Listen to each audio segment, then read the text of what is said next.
Cronenworth over the right center field wall. His first home run of the season. It's a 2-run shot, and the Padres now lead it 4-0. I got to say, about 5 minutes before that ball was hit out of the ballpark, I wrote on my notes on a scorecard, man, Jake looks bad. He saved it. He saved it with that 2-run homer. I thought the Padres looked bad, but they looked pretty good the last few innings. Once they get the starting pitcher out of there, things changed dramatically. Welcome into Gwynn and Chris, everybody. Happy to be with you on a Wednesday, middle of the week get-together here. We got 4 full hours with you until, well, almost 4 full hours. Yes, please talk about this. Sammy Levitt couldn't get done with the post-game show.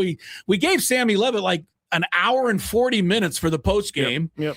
And yet he still ran over. The guy always tells me, before I leave the studio, he says, if you want to know how a real radio show works, listen. You get in and out on time. Yeah, no, it doesn't work that way with Sam. Come on, man. He didn't come close. We're on at like 2:06. Come on, Jeez, Sammy. We were sitting out there waiting for him. I thought he was going to take the post-game show for like 3-4 hours today. I mean, he must have felt good to him. Look, let's be honest. I'll be honest with you. I'm going to tell you right in advance, straight up right now. It's 2:00. I am not really thrilled with how the Padres played today. I'm sorry. There's a lot of things that concern me going forward, and I think they're fair concerns. But I'm going to start with the fact that when you open a season 1-4, to come home after this road trip at 6-6, I think it's pretty good. Yes, it really is. So let's feel good about where they are, not where they could be, and where things could take them if they don't turn a few things around. One thing they did today, they got the running game going. They'd only stole 5 bases all year until today. They stole 6 today. And if you're not going to hit home runs, and it doesn't look like they're going to be hitting them anytime soon, the Padres right now have 7 home runs in 12 games. So if you're not going to hit any home runs, you're going to have to run. You got to create some runs. You got to do some things on the bases. And I credit them for doing that. And Craig Stammen for, having his guys be aggressive today. I thought one of the more underrated things that happened in the entire game today was that in the 9th inning, after Castellanos got on base there with a walk, took him out and brought Bryce Johnson in, and he immediately stole second, and the next thing you knew, they had a big inning. These are the things that, you say, well, it's an easy one for the manager. Yeah, well, okay, but he did it, right? It helped you win the ball game. So, you're going to have to run. You're going to have to be aggressive. I think that the Padres always want to be.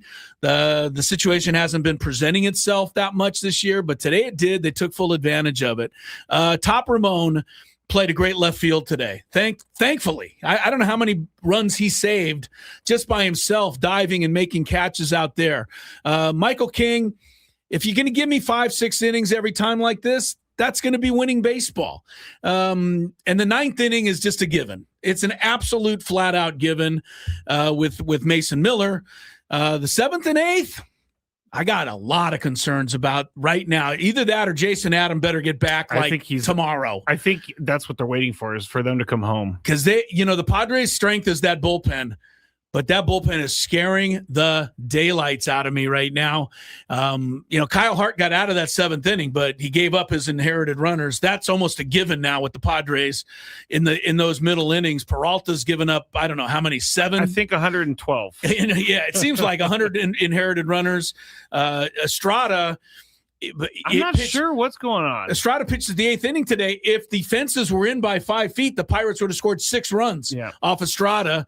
So look, that's shaky, but Mason Miller is unbelievable. I've never seen a guy, and I'm going to say never. I've been watching baseball a long time, Scraby. Come on, the guy has faced 18 hitters this year. He struck out 13 of them. I give the last kid some credit. Mangum, the number 9 hitter, put his bat on the ball. Yeah. That surprises me now with Mason Miller. It's absolutely like a man against the boys. So, I'm loving that. And the fact that they're 6-6, they could be in a whole lot worse shape, I think, right now. Totally. The way the season has started. You've, like I said, you've only hit 7 home runs. Your superstar player is, swinging like a rusty gate, basically. He's got 1 extra base hit for every 4 games he's played. That is not what you're paying Fernando Tatis Jr. $38 million for. I know that I know that he was 1 for 5 today. If you just look at the box score, and he had an RBI and he stole home and he made a good catch in right field. But if you're watching the games, we're seeing a Fernando up at the plate looks completely lost right now. I will say this. I looked it up last year. He hit 184 in the month of May last year. So this can happen, and it does happen to really good hitters throughout a season. And I'm hoping for Fernando it's just now, because I'm not seeing him hit the ball ever with authority. I know Tony, every time I bring it up to Tony, he says, I'm seeing good at bats. I'm seeing this. I'm seeing that. I don't know if Tony's being hopeful, or if maybe he sees something that I'm not seeing, and I'm just trusting Tony's opinion. I've been thinking about this a lot because like former pro athletes, they can actually understand what it's like. Right. But for us, like his at-bats don't look great. And they don't look great because he's just flailing at pitches. Yeah, he got himself out on the first pitch 3 times today. The other 2 times he struck out. Or he got himself out on the first pitch his first 2 times up. The other 2 times he struck out. Again, I'm not paying Fernando $38 million to hit, 5 hop bouncing ground balls into left field. It did get a run in. It contributed to the victory. But Fernando's here to, knock the ball against the fence. So without him hitting, Manny's got 1 good swing all season, really, maybe a couple. But we haven't seen much out of Manny. With all of these things, 6-6 is okay. I'm going to take it. And I'm going to move on from that, and I'm going to hope that there's better things ahead. We'll go through all of it on Notes on a Scorecard coming up at the bottom of this hour. I had a lot of comments, a lot of thoughts about the game today, and I got to be honest with you, even though we won 8-2, Scrape, it wasn't a lot of happy stuff that I saw out there today. If you can't, it drives me crazy. I know I'm old school. If you don't know how to execute a rundown, things like this, these are things that bad teams do. And I don't think the Padres are a bad team, but they're doing things that bad teams do. They don't ever move a runner from second to third with nobody out. These are the things that are going to cost them, unless you're just so good that you can knock the ball over the fence all day, but they don't do that. So they got to do little things a lot better than they did today. The Pirates contributed with 3 errors. The Padres got 4 unearned runs. And through 12 games of the season, Scraby and I are kind of keeping an unofficial tab on this. Yes. The Padres, the one thing they've done great is take advantage of when other teams screw up. Yep. The Padres are getting a lot of gift runs right now. Stuff that's coming in on walks, stuff that's coming in on double steals where the catcher throws into center field, stuff where a rally starts with an error twice. Both rallies today started with an error. They're doing a good job of that. But can you count on that forever as well? So, look, 6-6, I don't know whether to, I'm happy because they could be worse. But it doesn't sound like it. Yeah, well, I'm not pleased how they're playing. And I hope that, they recognize some of this as well. You get on the plane, you leave it, in Pittsburgh, you start a homestand tomorrow. Don't look now, the Rockies are winning again today. They're going to maybe come in here with the same record you have, which is shocking in itself. That is. But I like to see good baseball played. The wins and the losses take care of themselves. I like to see good baseball. I didn't necessarily see a lot of that today from the Padres. And for those of you who say you're never critical of the home team, maybe now you're saying, God, Chris, you're pretty critical considering we won 8-2. So you can't have it both ways. I think people are a little like, hey, why can't we just enjoy a win? But I do understand what you're saying. I mean, and you're actually, your job is to point this stuff out. I think so. And I'm happy that they won. I started by saying, 6-6, I'm good. Let's get on the plane. Let's come home. But when we get home, let's play better. Yeah, I think they can play better than what they're doing. We'll go over a lot of it, as I said, in the notes on a scorecard. Some other things here on this Wednesday. Mark Ziegler is going to be on the show today. I got to ask Mark Ziegler how I try out for the Aztec basketball team. They have a lot of openings on that roster now. Maybe Tony can because he can blow by guys. Tony can, if his hamstring is healed, we can get Tony on that squad. They had what do they get? 19 guys in the portal right now. It's I don't think it's a mess. What it is it's college basketball. This is what the NCAA has created. And, I saw a really good take from a guy who makes a lot of good takes, Jay Billis, last night. And, they asked him about whether this is good for the sport, etc. Jay Billis said, this is what we have because for 50 years, and Jay Billis is right, he said for 50 years, the NCAA took advantage of these athletes, didn't give them a dime, and didn't come up with a way for them to share in the success of NCAA basketball. They had 50 years to come up with something. They never even looked at it. And now it's gone completely out of their control to where players are just leaving teams every 5 minutes. As a matter of fact, by one estimate, 50%, I want to ask Ziegler what his take is on this too, but 50% of athletes with eligibility left on men's basketball are in the portal right now. That's one out of every 2 players around the country. That can't be what we want. And Jay Billis said right now the NCAA is in Washington, D.C. begging, the government to give them back antitrust so they can stop these players from making the money. But there's too much toothpaste out of the tube now. And as Jay Billis said, they had 50 years to figure something out and make it equitable for everybody, and they never paid attention to it. So they're getting what they deserve. Unfortunately, I think it's not great for us. So we'll talk with Ziegler about that.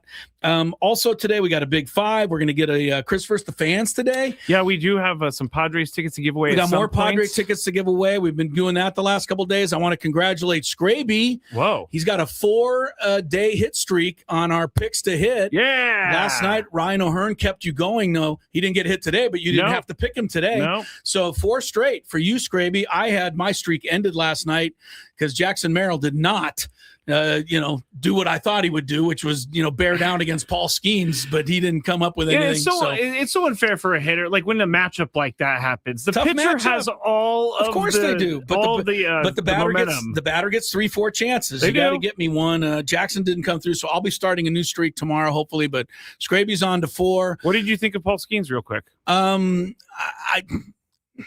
not ready to put him in the Hall of Fame yet. Tony said he was a nibbler, and he kind of nibbled. What I saw for one start, I thought he was good. Yeah. And that's, I can't rate him on one start, but I know. I don't think he's, like I said, let's hold off before we put him in the Hall of Fame. I will say this, when they put up yesterday during the game on the screen, a graphic of the 3 Pirates pitchers to win the Cy Young Award. One was an old guy in the 60s, Vernon Law, so, 20 wins, whatever he had back then. The other was Doug Drabeck, who was a pretty good right-hander back in the day, won 22 ball games one year, 2 point something. And then they put Paul Skeens, 10-10. I know he had a 1.97 ERA. I know he struck out a lot of guys. His team was terrible. But 10-10, so what? Then you can't win the Cy Young. That's my thinking on it. It's a little too old school for a lot of people. Most people want to look only at the analytics and what was your strikeout rate? What was your run rate? What was your BAPIP? What was your, WAR FPS or whatever they got? FIP. Yeah, right. To me, I still think wins and losses matter. And if you're not on a good team, hey, Steve Carlton in 1972, you can look this up, Scrabe, if you're up for it, was on a Phillies team that won 53 games. 53 and 109. Okay. Maybe 56 and 106, but something like that. Okay. Steve Carlton won 27 games that year, and he won the Cy Young. It's a different age. I understand that. He pitched complete games. Skeens did not, but Steve Carlton found a way to win 27 games on one of the worst teams in baseball history. He was that good. Well, okay. That's Cy Young to me. Paul Skeens, 10-10. That's not Cy Young to me, but I was born yesterday. So, or what's the saying? I was born at night, not last night. Oh, yeah. Or you stayed at a Holiday Inn Express. I did. All right. So we're underway. Glad you're with us. We got a lot to get done. When we come back, it was a sad news today for somebody like myself, and I think many others. Talk about the passing of one of the great leadoff hitters in Major League Baseball history. A little tribute to former Padre coach Davey Lopes. As this show gets rolling, don't forget, notes on a scorecard at the bottom of the hour, Gwynn and Chris. Thank you for listening to 97.3 The Fan. Be back shortly. I would be back shortly if the thing will click. See, I'm clicking. I have no idea what's happening. It's not playing any commercials right now. Well, this is just great, everybody. Let me see if I could try to start another one. All right. Well, this is awesome. On the air right now with no help, and there are no commercials to be played. Actually, you know what I'm going to do, everybody? You're getting a real live thing right here. This is real live Matt Scraby. I'm going to have to restart Wide Orbit real quick, so goodbye, Wide Orbit. It's not even closing. I'm going to text Adam, and I'm going to say, Adam, I tried to go to break, and the commercials did not play, and the program won't shut down. Oh, you know what I'm going to do? I'm going to have to do some Control-Alt-Delete over here. Control-Alt-Delete. Okay, I got it. Task Manager. It's not coming up. There it goes. Task Manager came up, everybody. I have no idea. I'm way too generous with my stroke giving. Never mind. Are you really? Never mind. Wait. I did not mean for that to happen. I did not. That sounds like a promo to me. Scraby's giving out strokes. I can't wait to hear that one. I'm gonna laugh for a while on that one. Nate says, Scravy, maybe you should date her. You might be a generous stroke giver, but I don't think she really wants to leave her boyfriend for that. All right, that was good. That was good. In full disclosure, I'm reading this. Tony can't gather himself right now. That was a good one, Chris. That was a really good one. So I saw this at 7-Eleven, and I had to get it. It's called the One Chip Challenge. It was sitting there in the aisle, and I thought, why not? Because I am into spicy stuff. But this thing looks pretty hot. I'm not going to lie. It says a Reaper pepper and a Scorpion pepper. It's also in the shape of a coffin, which doesn't make me very happy about that. It doesn't make me feel good. Oh, extreme heat, it says. I'm going to try a little bit first, just so I don't die, I guess. That's the thing I'm saying. This looks... I don't even know if I should be eating this. It looks like it has mold or something, but let's see how hot it is. Let's go. There's a little bit of spice there. It's going. Oh, man. This is hot. Not that bad, though. I still have this side to go. It is getting hot. I'm not gonna lie. My mouth is like getting crazy. Now it's kicking in.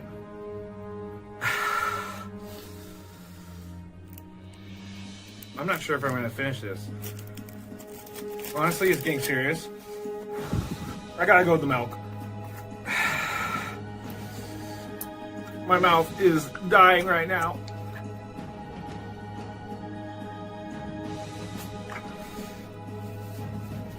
Yeah, this is not fun, guys.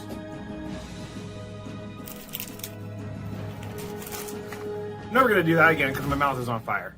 Thank you for listening to 97.3 The Fan. Be back shortly. I would be back shortly if the thing will click. See, I'm clicking. I have no idea what's happening. It's not playing any commercials right now.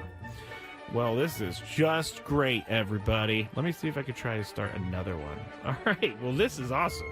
On the air right now with no help, and there are no commercials to be played. Actually, you know what I'm going to do, everybody? You're getting a real live thing right here. This is real live Matt Scraby. I'm going to have to restart Wide Orbit real quick, so goodbye, Wide Orbit. It's not even closing. I'm going to text Adam, and I'm going to say, Adam, I tried to go to break, and the commercials did not play, and the program won't shut down. Oh, you know what I'm going to do? I'm going to have to do some Control-Alt-Delete over here. Control-Alt-Delete. Okay, I got it. Task Manager. It's not coming up. There it goes. Task Manager came up, everybody. I have no idea. I'm way too generous with my stroke giving. Never mind. Are you really? Never mind. Wait. I did not mean for that to happen. I did not. That sounds like a promo to me. Scraby's giving out strokes. I can't wait to hear that one. I'm gonna laugh for a while on that one. Nate says, Scravy, maybe you should date her. You might be a generous stroke giver, but I don't think she really wants to leave her boyfriend for that. All right, that was good. That was good. In full disclosure, I'm reading this. Tony can't gather himself right now. That was a good one, Chris. That was a really good one. So I saw this at 7-Eleven, and I had to get it. It's called the One Chip Challenge. It was sitting there in the aisle, and I thought, why not? Because I am into spicy stuff. But this thing looks pretty hot. I'm not going to lie. It says a Reaper pepper and a Scorpion pepper. Here's Davey Lopes. Hits the first pitch deep to left field. Roy White going back, all the way back. This ball is out of here.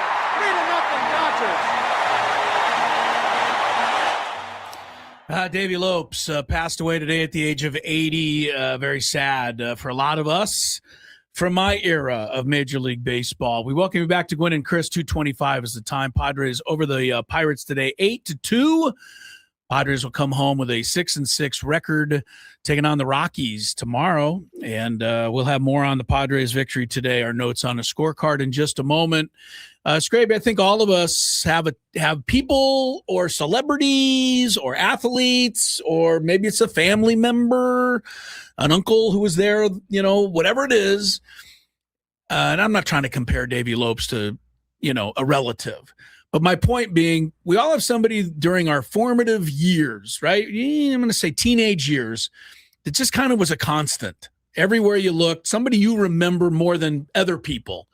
And if you grew up in Los Angeles, which I did in the LA area in the 70s, and I did not like the Dodgers, but Steve Garvey was at first base, and Davey Lopes was at second, and Bill Russell was at short, and Ron Say was at third. Wait, Bill Russell? He played basketball. Bill Russell, baseball? after his basketball career, went to play shortstop for the Dodgers. Shortstop. He was good, yeah. He couldn't hit a flying drive over his head. But Davey Lopes, man, he was the guy. And like I said, I never really rooted for the Dodgers. But, I mean, in his passing today, I just think back to, Davey's impact, watching baseball. I watched every Dodger game that I could as a kid, and Davey was just such a great leadoff hitter, had power, ended up hitting, a couple of 100 home runs in his career, but mostly it was the stolen base. He was the first guy that I remember before Rickey Henderson. Lopes had 557 steals. He once stole 32 in a row to set a record that had stood for 40 years. And if you know Vin Scully, the way he was building up on that streak, it just sounded even bigger than life, even bigger than it was. That record is now held by Vince Coleman, by the way, 50 in a row. But anyway, Davey Lopes was a hell of a player in, my time. And he passed it at the age of 80. We had Steve Garvey come in studio one day here. Same kind of feeling I have. These are guys that just are bigger than life for me. And Davey Lopes would go on to coach with the Padres for 4 years, 1995 to 99. He also was first base coach from 03 to 05. And I tell you, Tony didn't play when Davey was here because I really wanted to ask Tony about him. Tony started in 06, which was the year after Davey left. But I don't think there's any ever a smarter base stealer than Davey Lopes. And if you had him over coaching you at first base, that's a lot of knowledge as you were taking your lead off first. He knew how to get the job done. Seems like Tony comes across a lot of these Padre figures. I would think he knows Davey or knew Davey, and hopefully or at least met him. Yes, when we have him on tomorrow, we'll see what he can share on Davey Lopes. But to a lot of people, like in your era, Scraby, you were born after Davey Lopes' his career was over. Yep. You don't have the same thinking about it, but I know there's a lot of people that are kind of my age out there or in my in that generation. And I'm sure you remember Davey Lopes as being a hell of a player. Somebody like me, you probably rooted against. He's a Dodger. I never wanted Davey Lopes to ever get a hit. But he did. He did a lot of great things as a ball player. That would be weird for me. I can't put myself in a place where I'm cheering for a team I did not like, and I didn't want the player to do well, but I'm really a fan of that player. It's hard not to be. It's just not hard for me to not have a little respect for Lopes and Garvey and Say and Bill Russell, who actually was a shortstop, not the same Bill Russell, of course. But those four guys did do something that will never happen in baseball again. And that is they were the starting infield for the Dodgers for 9 years. Oh, that will never even come close to happening again in this day and age. Can they defer? Maybe that will help them stay together. But you're right. That will never happen again. I think, I know there was a funny line, Tim McCarver. You remember the broadcaster, Tim McCarver? Yep. And I've already brought up Steve Carlton. He's getting brought up again today. 2 mentions of the Hall of Famer Steve Carlton today.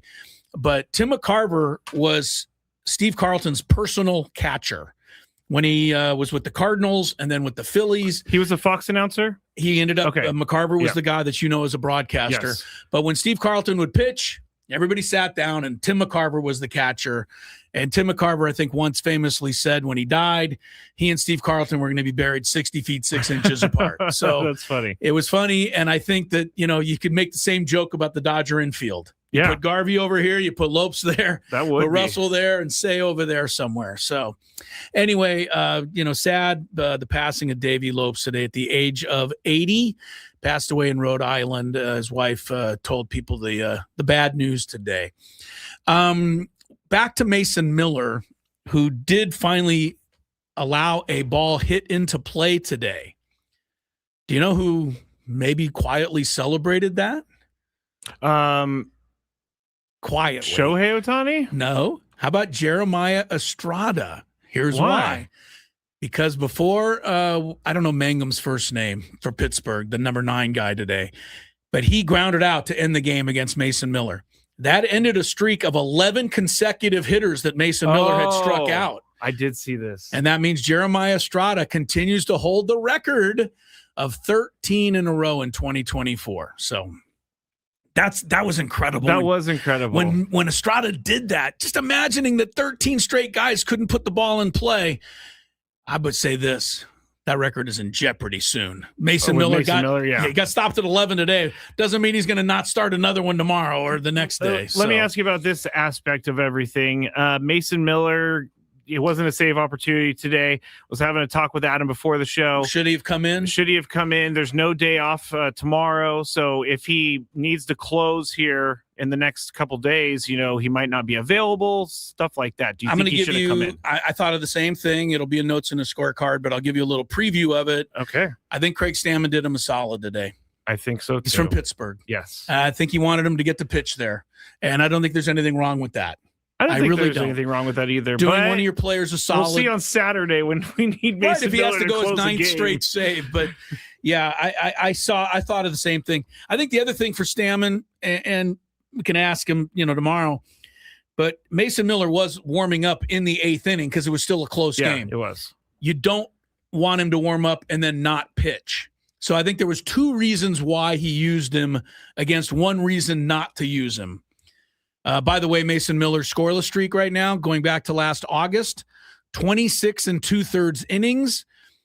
He's closing in on the Padres franchise record of 33.2 innings in 2006. Ooh, 2006. If you can name out there the Padre record holder for most consecutive scoreless innings, you win 2 tickets to see the Padres play the Mariners next Thursday. Clayton Richard. It's not Clayton Richard. Was it next Thursday or Wednesday, Scrape? The 15th we have the tickets for. Wednesday. Okay, a week from today, we have tickets to the Padres Mariners, 2 tickets, 833-288-0973. If you know this one, you are a true Blue Padre fan. You probably have to look it up. But either way, first to call in with the right answer, 833-288-0973. We got 2 tickets to see the Padres take on the Mariners. It's next Wednesday night, and the first 40,000 people that are there that night are going to get a Padres puffer vest. It's Puffer Vest. Puffer Vest. It's presented by State Farm, limited to the first 40,000 as mentioned. Layer up for the cool coastal nights. The versatile game day piece is one that you will be enjoying beyond the ballpark. 833-288-0973. 33.2. That is the all-time record for most consecutive scoreless innings by a Padre. Who holds that record? First to call will get it, and then we'll come back with notes on a scorecard.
Fast pace moving first half hour. Try to ease through the next segment here. Congrats to Austin. He said he read it somewhere and he remembered it, and it's a good thing you did, Austin. You're going to see the Padre Mariner game next Wednesday. A couple of free tickets. Get yourself a puffer vest because you knew that the Padres all-time record holder for the most consecutive scoreless innings. I mean, if you didn't know this or read it, you'd be guessing all day before you got to Clay Meredith. Yeah. Clay Meredith. I guessed the wrong Clay. You did. You had Clayton Richard. You were on the right path. But it was Clay. It was his real name Clayton Meredith? I don't know, but it was spelled C-L-A. Clay Meredith. All right. So he was the record holder. Mason Miller is approaching that. He's within 7 of the record. All right, let's do some notes on the scorecard, Scraby. Let's go through the game today. It was an 8-2 win for the Padres over the Pirates. But, if you're just tuned in, I'm going to tell you, this is not the happiest of 8-2 scorecards.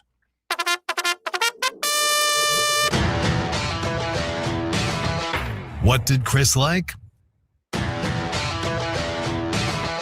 What does Chris want to clean up? Observations written on a grocery list. Notes on a scorecard starts now.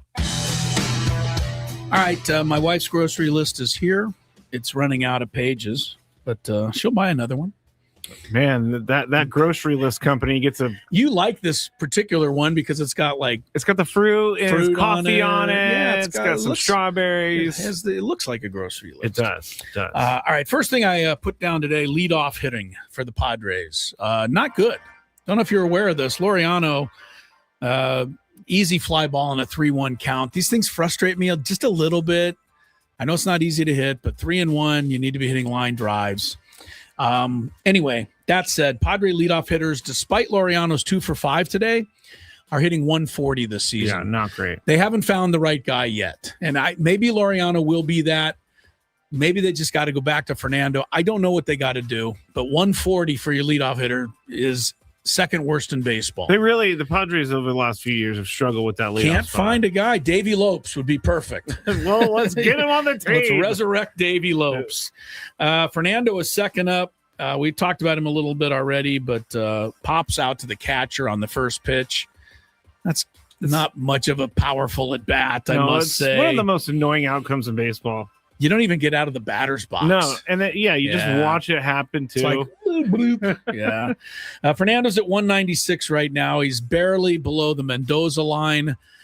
3 doubles is all he has to show for 52 plate appearances. He did have an RBI today. He did have a stolen base today, but we are still searching for the real Fernando. We haven't seen him yet. Michael King comes up in the bottom of the first inning or second. Ryan O'Hearn, here we go with the 3-1 count. I've talked about this before, and this has got me more into it. When you got a 3-1 count and you're a hitter, you should be loaded up to really crush something. But the pitcher knows that too. And I give that to King on that at bat. Threw him a really beautiful curveball. And O'Hearn had no chance to swing at it.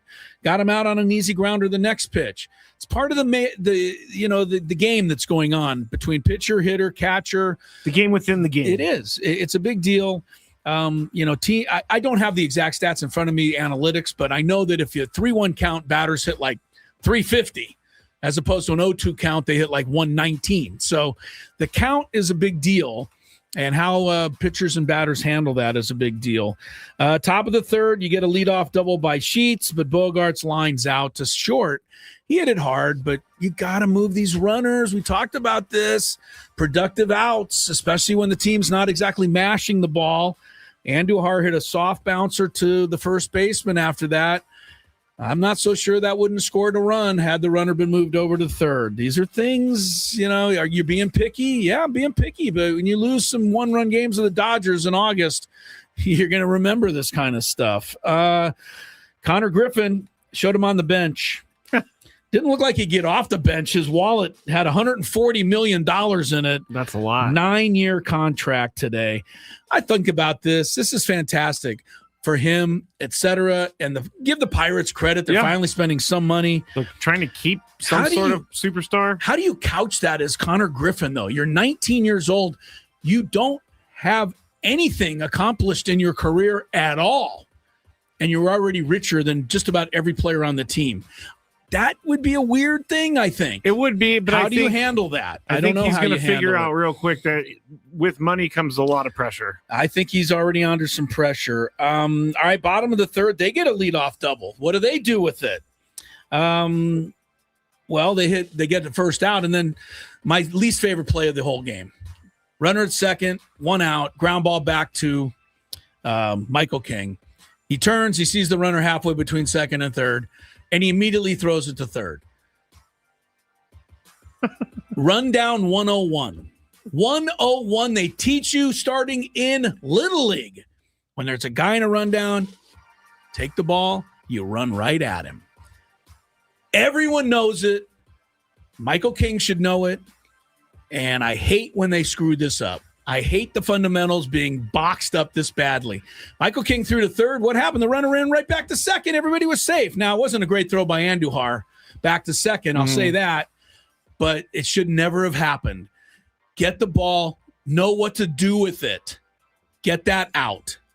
Those things drive me crazy. And I know people say, well, it's early in the season or it's a pitcher.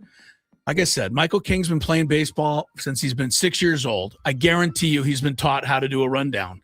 I know how to do it. I mean, the Pirates already gave the Padres, remember when I think it was the first game of the series where there's too many guys at third base? Yeah, and O'Hearn ended up getting thrown out. Yeah, those are mistakes medium teams can't make. No damage because Laureano made a nice catch in the inning on that line drive over his head.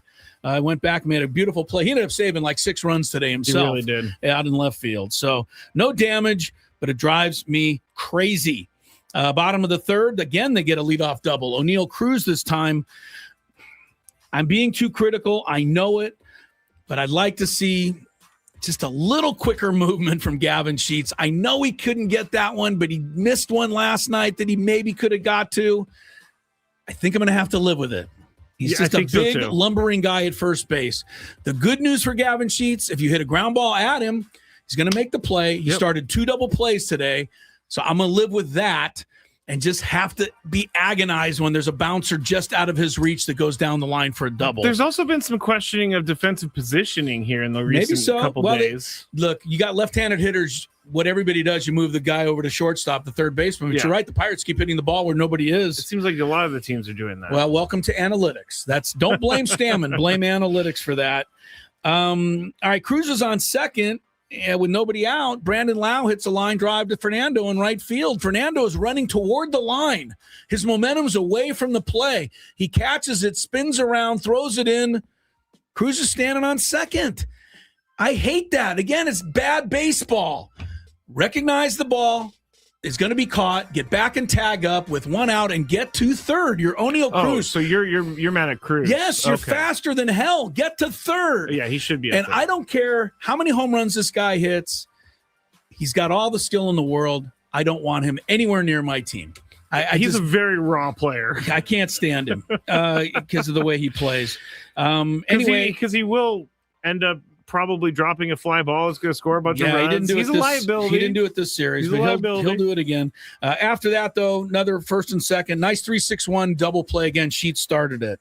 Bottom of the fourth, again, they put the leadoff man on the Pirates. Usually that finally gets to you at some point. But again, Sheets does it. 3-6 double play this time. Not easy to turn. So I want to give Sheets the credit when he's due the credit. Fifth inning, Andujar, single, stolen base. And I wrote this under the stolen base. It was the first of the day. I said, Padres need to do this more. I guess they heard me because they would end up stealing 6 bases today. This was the first. They're like, the grocery list is going to say we need to do it. The grocery list said steal more bases. Well, they finally did. They did not score that inning, but at least they got, a little movement going. All right. Another one that's bugging me. Bottom of the 5th inning. O'Neill Cruz is up again, 2 strikes, ball is called. Campusano challenges, strike 3, inning over. Campusano has showed me that he's good at challenging. Fermin has showed me that he's terrible at challenging. Somebody put a muzzle on Fermin and tell him to stop challenging, especially as he did last night in the first inning on a pitch that would have been strike 2. And you know what happened? The rest of that game yesterday, because they blew the challenge, there were so many close pitches yesterday that the Padres could not challenge. That is the It's a big deal. Yes, it is. You can't mess those up, especially in the first inning. Unless you, look, if you have bases loaded and it's a walk or a strikeout, go ahead, take the shot. But if it's just any old pitch on an 0-1 count, you can't challenge that, because if you're wrong, it screws up your team the next 7 innings. Yes, it does. And Fermin's done that twice now. We are now seeing this. Like, that is a thing. You lose your challenge early in the game, it will haunt you. And you I know you have a second one, but you don't want to use that because one if now. you lose that one, then you you're need done. it in the 9th inning. But if you're going to challenge, bring Campusano in. He's been really good at it. 6th inning, Laureano base hit.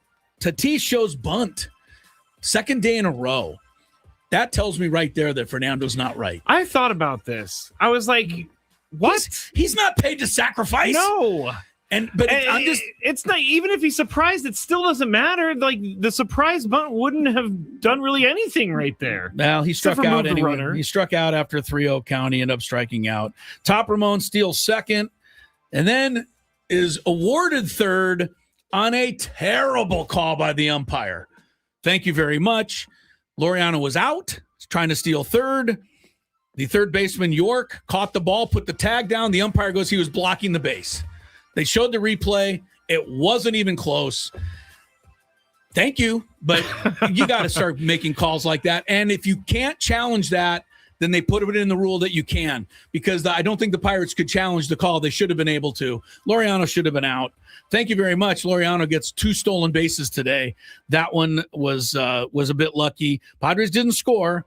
Maybe that's how it should have been, because the call was Ball blown. don't lie. Sorry? Ball don't lie. Ball don't lie. Thank you. All right, now we're through 6 innings, no score. It's going to be a battle of the bullpens. What did I write down? Padres should win. Okay. Battle of the bullpens. They should win. Didn't take long. E6, double, Castellanos. Mm-hmm. Hey, I had my doubts on Castellanos, but so far, 5 RBIs. He's coming through. He did again today. Cronenworth, homers. Yes. On a day where he's just not looking like anything, batting 9th. He needed that. Almost looks like an afterthought out there. Big hit for him. Fernando, again, goes 0 for 4, but now you got a 4-0 lead. Here's where, again, Stammen is going to get questioned. 93 pitches early in the season. Should King have started the 7th? Stammen said yes, he started the 7th, single-double.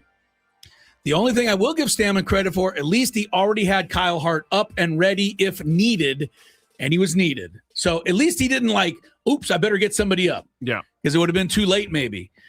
But Kyle Hart came in, and, Campusano gets another strike call for him on Griffin. Nice snag by Laureano, keeps it to a sac fly. But before it's done, Kyle Hart gives up both inherited runners, and the struggles continue from the bullpen. And this is an issue. Right now, I have no confidence in any other reliever other than Mason Miller. I don't see how anybody out there can either. 8th inning, Estrada comes in. A bomb to center field is caught. A line drive that Laureano lays out for is caught. And an even deeper bomb to right center is caught by Fernando, with Merrill almost running into him. There's been some miscommunication out there. Well, I thought that was fair communication. You got to go. All right. And then give way. Merrill gave way, got out of his way. Fernando caught it. Them run into each other. No, well, they didn't. It was good, but that did not make me feel comfortable about Estrada that inning, although he didn't give up anything. 9th inning, Connor Griffin celebrates by his big contract by committing his first big league error. Congratulations, give him the ball. And once again, this is where the Padres seem to do something when they get an error. Campusano an RBI double. Hey, 2 RBIs now for Luis. 2 more starting to turn the other way. Doing a little something, and the way Fermin's hitting, which is nothing. Yeah, he's not doing it. Campusano may get even more playing time. Some more errors in the inning. They throw the ball into center field. It's 8-2. Mason Miller gets to pitch in Pittsburgh. His strikeout string ends at 11. So the last guy hits the ball, Mangum, to end the game. But congrats. 8-2 is your win. And the notes on a scorecard is in the books. It's in the books. All right. Very good. There was a lot going on in that game too. A lot happening, and we got it all in. Let's do some daily gambit. What else is happening in sports? It's been a while since we've done that. Well, we'll find out what's happening when we come back. Ziegler's in the next hour, and more. Gwynn and Chris ahead. What are we doing, guys? I'm going to see the museum for the first time ever. It's going to be sweet. See my dad's plaque. See where Trevor's plaque is going to be. It's going to be pretty dope. Chris, I'm going to go to the Hall of Fame for the second time because I went earlier today, but I'm going in to see Tony go into the Hall of Fame. So all the way straight and back left. Straight back left. Straight on that back wall. This one? Yeah. How you feeling, Tony? I don't know how I'm feeling right now, honestly. Excited? I'm definitely excited. Hello! Eric, how you doing? Pretty good.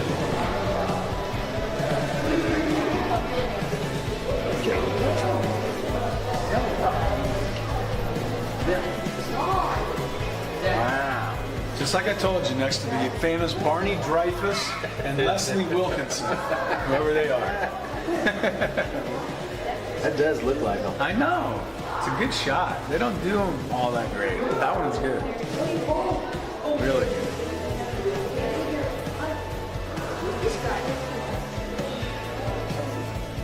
I missed a year. 300. Must have been bad. Huh? Are you a baseball player? I used to be. Not anymore, though. Oh, it's so cool. What team did you play on? I can give you a long list of them. Brewers, Padres, Dodgers, Phillies, Nationals. What position did you play? I played outfield. This was my dad.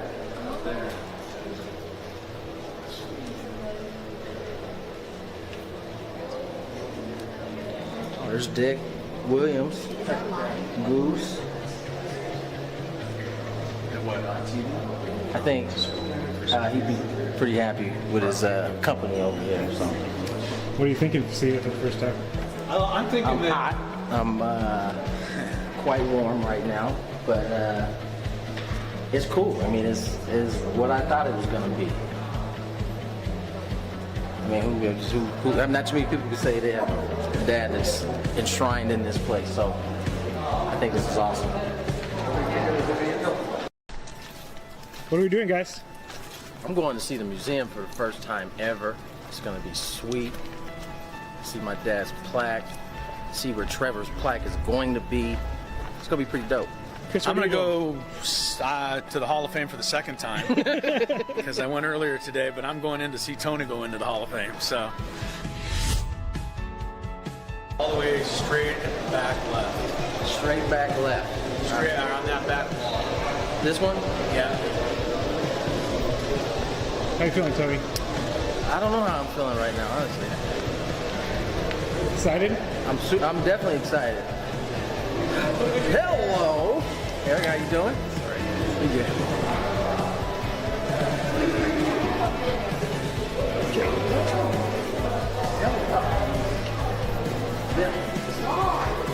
Wow. Just like I told you, next to the famous Barney Dreyfuss and Leslie Wilkinson, whoever they are. That does look like them. I know. It's a good shot. They don't do them all that great. That one's good. Really good.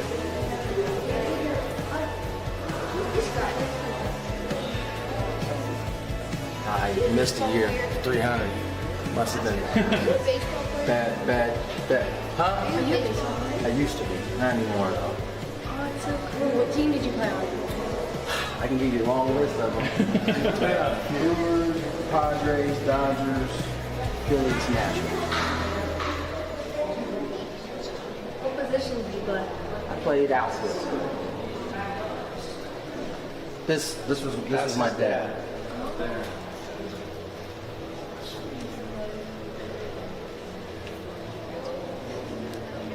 Oh, there's Dick Williams, Goose. I think he'd be pretty happy with his company over here. So What are you thinking to see it for the first time? I'm thinking I'm hot. I'm quite warm right now, but it's cool. I mean, it's what I thought it was gonna be. I mean, not too many people can say they have a dad that's enshrined in this place, so I think this is awesome. What are we doing, guys? I'm going to see the museum for the first time ever. It's gonna be sweet. See my dad's plaque.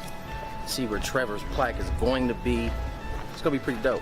Chris, I'm going to go to the Hall of Fame for the second time because I went earlier today, but I'm going in to see Tony go into the Hall of Fame. So all the way straight and back left. Straight back left. Straight on that back wall. This one? Yeah. How you feeling, Toby? I don't know how I'm feeling right now, honestly. Excited? I'm definitely excited. Hour number 2 of our Wednesday get-together, middle of the week. Padres are back to 500. I shouldn't say back to 500 because pretty sure this is the first time they've been at 500 this year, right? They started 0-2. No, didn't they make it to 5-5 before they? I don't. Maybe I'm wrong. No, I'm probably wrong. Yeah, they were 4-5 after leaving Boston. Oh, there you go. Fell to 4-6. Now they're 6-6. Oh wait, no, they 5 didn't. and 5. They went 5-5. Yeah, all right. They're back to 500. Like I said, Scraby's right. I should always listen to him. Save that clip. Yeah, no kidding. Padres are coming home. They'll probably get in tonight sometime. We have a epic. Probably a good early arrival. I would think so.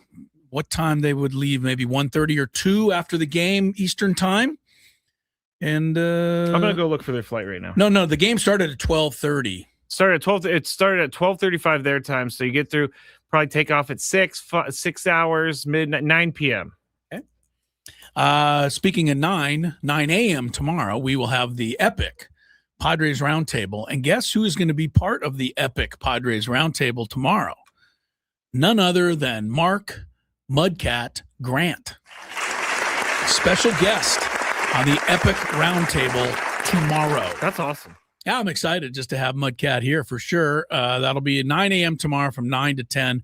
Commercial-free 60 minutes of all Padre talk coming up on the Epic Roundtable tomorrow. We are broadcasting right now from the Bill House Studios. We know how. Mark Ziegler will join us on the SDCCU fan hotline a little bit. Not big bang banking. It's better. Jorge Soler was just batting and for the Angels. Guess he's in the appeal of his suspension. In the appeals process, yes. Did you see? I mean, if you didn't see the fight last night, most Major League Baseball fights, I say, don't even bother, right? Everybody runs out, yeah, they push and it's shove. much ado about nothing. And everybody goes back. This one actually was some fisticuffs. It was a good one. Reynaldo Lopez showed some form, trying to get the fist up to protect himself. He's like, he and Soler, man, they went hard at it last night. And Soler was finally stopped from attacking Reynaldo Lopez, the Braves pitcher, by Braves manager Walt Weiss with a perfect tackle. Perfect tackle. Out there by second base. So. I need to show this to like Pop Warner kids. Yes, and be right. Like, if you want to know this is how you tackle. If you want to tackle like Braves manager Walt Weiss did. So, by the way, the Padres are 7:30 is their 7:30 is your arrival time. You say, okay, well, you'll be monitoring. There's some storms in the area. They might have to fly around them. Oh no. Rockies come in tomorrow. Just so you're aware, the Rockies last year swept one series the whole year. They are about to sweep the Astros, leading 9-1 in the 8th inning today. I don't like that. They're going to come in at 6-6. Don't even say it. And they're going to have the same record as the Padres do. I'm not even worried about that. I'm just worried about all the times that we looked past the Rockies and they ended up beating the Padres. And not last year. Not last year. You're right. I think the Padres won 10 out of 13. Everybody won 10 out of 13. But 4-game series will start tomorrow. All right, let's get to some what do we call this? It's been a long time. The Daily Campus. Yeah, that one. I forgot all of a Do you sudden. like money? I think about money a lot. Do you like money without doing anything? Winning. Do you want to make money while watching sports? I think Washington is immortal luck. Washington! Woohoo! If you answered yes, this is your segment. Just don't blame us when you lose. Nothing is ever your fault. It's your game. Take it. Gwynn and Chris go through the top bets of the day in The Daily Gambit on 97.3 The Fan. Daily Gambit is our daily sports betting segment here on Gwynn and Chris. Please, everybody, gamble responsibly. The chat real quick on that fight said it was a fair fight. Reynaldo Lopez had a ball in his hand that he was punching with, and Jorge Soler had his helmet. So that's a fair fight. I just, they squared off for a second. They really there. did. Yeah, Lopez They got were the former teammates, too. Yeah, that gets thrown out the window when a ball's whizzing by your head. Well, I guess it probably is because Soler hit the home run, and then the next at bat he got hit by the pitch, and then the next at bat he buzzed his tower, and he was over it. I don't think you mind getting hit once, but when they throw at you again, you're not pleased. All right, we didn't make any bets, obviously. No, we don't have any bets. The Yankees are 8-2. Good start for them. Dodgers 9-2. They just keep rolling. Ohtani's been on base something like 43 games in a row, something crazy. like that. Second place coming into today was O'Hearn at 19, but the Padres ended his streak today. Dodgers have won 5 in a row. They're just annoying. They take on Toronto again. I don't know. Toronto's like a shell of itself. And their manager last night had every right. He had every right to. I mean, this isn't rooting for or against Kevin Gausman. He didn't do anything wrong. The umpire said he didn't stop. Yeah. He totally stopped. And, what Schneider, the manager, was saying, all these other 3 guys are looking and nobody did a thing. Yep. So why are you saying it? He was really livid and he had a right to be. Dodgers don't need any help. The Blue Jays manager gets really red when he got a little red. Mad. Yeah, that was kind of interesting. All right, Yankees are 1.5 over the Athletics tonight. Athletics are 3-7. The Yankees, I just said, are 8-2. Going for the sweep. Scrabe. Any love for the Athletics? Is he's quieted off or cooled off. Got 5 homers, still leading the baseball. No, I think the Yankees are going to take this one. All Yankees. I'll take the Athletics. Why not? Mark Kotze. Framber Valdez, 5.5 strikeouts tonight for the Tigers at Minnesota. Tigers are off to a poor start, 4-7. Mariners are off to a poor start, 4-9. Red Sox, 4-8. Blue Jays, 4-7. So there's some good teams that are off to bad starts in the American League. Tigers are one of them, but Valdez against the Twins. I'll take over. I take over every time on these strikeouts, and then it doesn't happen a lot. I mean, the Twins are pretty bad. I think they are, but they beat Tarek Skubal last night. They did. So I will go over. You're going to go over as well. All right, let's go to the NBA, the league where teams don't try to win. Well, it's true. And that's all anybody is talking about in the NBA these days. And whether it's true or not, the NBA better recognize they've got a problem. They do have a problem. Because that's all anyone is thinking about is all these teams tanking games on purpose. That's not what you want your product to be, I wouldn't think. No, Adam Silver, for as many good things as he's done, he's let this get away for a little bit. Yes, he's let it slide completely out of control. The Wizards last night, for example, who are 40 games out of the playoffs, started 2 G League guys. Could you say that they're just trying to figure out what their future is? You could, but you also know the truth. You know the truth. I mean, teams don't want to win. They do not want to win. A couple teams that I think do want to win are the Cavs and the Hawks. They play each other tonight. Possible first-round playoff matchup. The Hawks have been all that ever since they traded Trae Young. That's all they had to do was get rid of that guy. What people thought was their best player. He wasn't. He was their best scorer. There's a difference. Cleveland's favored by 3.5 tonight. Scraby. I will go with Cleveland. Still going to stay with Cleveland despite my building up the Hawks there. Yes, I mean, the Hawks, that's got to be a terrible feeling to know that your team's better without you or your former team. And the team he went to is the Wizards, who probably haven't won a game since he's been there. And he chose the Wizards. Yeah. I mean, look at this. 1, 2, 3, 4, 5, 6, 7, 8, 9, 10, 11. The Hawks immediately went on an 11-game winning streak after they traded him. That's 11 in a row. That is crazy. 14-1, 14-2, 8. I got them 18 of their last 21 wins, the Hawks, with Trae Young gone. I'll take the Hawks after all that. All right, here's a different one. We got 2 blowouts tonight, or at least they're supposed to be. Detroit at home over Milwaukee. And what's up with Giannis? Oh. There's a big thing with him now, whether he's really hurt, he's not hurt. I don't know why they're picking on him. He's saying things pick on everybody team, else who's not playing. I think the team and Giannis are starting to hate each other. Yeah. And I think they're going for a divorce. Yeah, it looks like it. Did you hear the other thing about the Lakers? Austin Reeves got sent to the Dallas doctors the other day when he got hurt, and the Lakers say that they looked at the wrong body part. They imaged the wrong oblique. Going on out there. Jeez. I mean, that's a pretty bad mistake. Well, if you're a doctor, you should know which is the left and the right side. And if you're a doctor, your goal should be to take care of the patient before all else. Yeah. I don't get what's happening. The NBA, I can't wait for the playoffs to start because I do enjoy some good playoff basketball where I do believe the teams will be trying to win. But for now, you would think. All right, so do the Pistons beat the Bucks by more tonight, or does Denver beat Memphis by more tonight? And that game is a -3. Is that confusing? No. You're looking for the spread. Denver -3 or Detroit over Milwaukee. Who wins by more? I think Cade Cunningham's coming back. I don't know if you said that. I'm going to go Detroit. Yeah, I like Detroit here too. OKC -7.5 at the Clippers. This could be a first-round playoff matchup.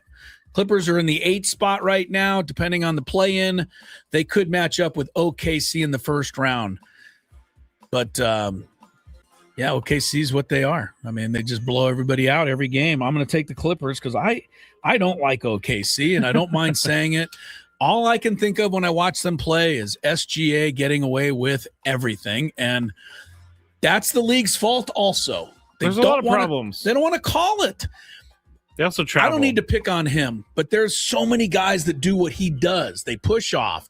They travel. They fall hoping to get a call. They flop, yeah. They flop, and the league allows it, and not only allows it, they reward them. I pick on SGA because he's the highest profile guy on the highest profile team. He's going to be back-to-back MVP. He's not the only one who does it, though. They showed a clip of the other night. He did a follow-away against the Warriors. The guy wasn't within 5 feet of him. Got 2 free throws out of it.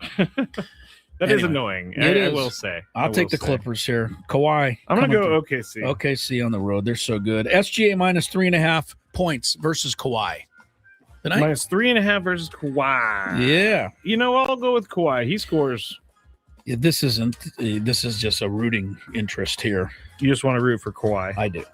That's going to do it for our picks. There's not a whole lot of other games going on. Tomorrow, we should note, got the piano nearby? Oh, of course. Tinkle the ivories for me, Scrabe, to remind everybody. There it is. Hello, friends. Hello. Tomorrow's the Masters. It kind of snuck up on me. It did. There's 91 entrants, I believe, this year. Okay. I am rooting for 90 of the players. Are you not rooting for the guy who's the defending champ, Rory McIlroy? You're darn right I'm not rooting for him. It was so funny. I said this yesterday playing golf, and one of the guys I play with, Scott, said, do you just hold a grudge for the rest of your life? And I said, yeah, pretty much. It is really crazy. Scott, I'm talking to you. It is crazy. Yeah. I'm going to I don't like Rory, and I just can't be talked out of it anymore. You know who my Rory is now? John Rahm. I cannot stand the guy. Is All he he in does the is Masters? Complain, but he makes so much money. Oh, he gets to be in the Masters. They give him the... because he won a major a few years ago. Or whatever. Well, Rory was the original complainer as far as I'm concerned. But Rory didn't leave the PGA Tour for Live and then complain about Live being Live. That's fair. I got to give Rory a little credit. He has stuck it out. And for that, I should give him a little benefit, but I don't. So, who are you going to pick to win? I don't know. Let me look at the... you want to look at the leaderboard? I want to look at the rundown. We'll talk about it a little bit when we come back. Ziegler's at the bottom of the hour. As Gwynn and Chris continues, we need some traffic, I think. I think we're going to have to wait on traffic. Oh, all right. Well, let's actually play it. The date, I don't know. We'll see. We don't know what traffic this could... The date says one thing, but then... Okay, I get an idea. Let's check the traffic in Cleveland. Okay. You have that handy? Yeah, I think so. From the 855 Get Ross. All right, so here's what happened.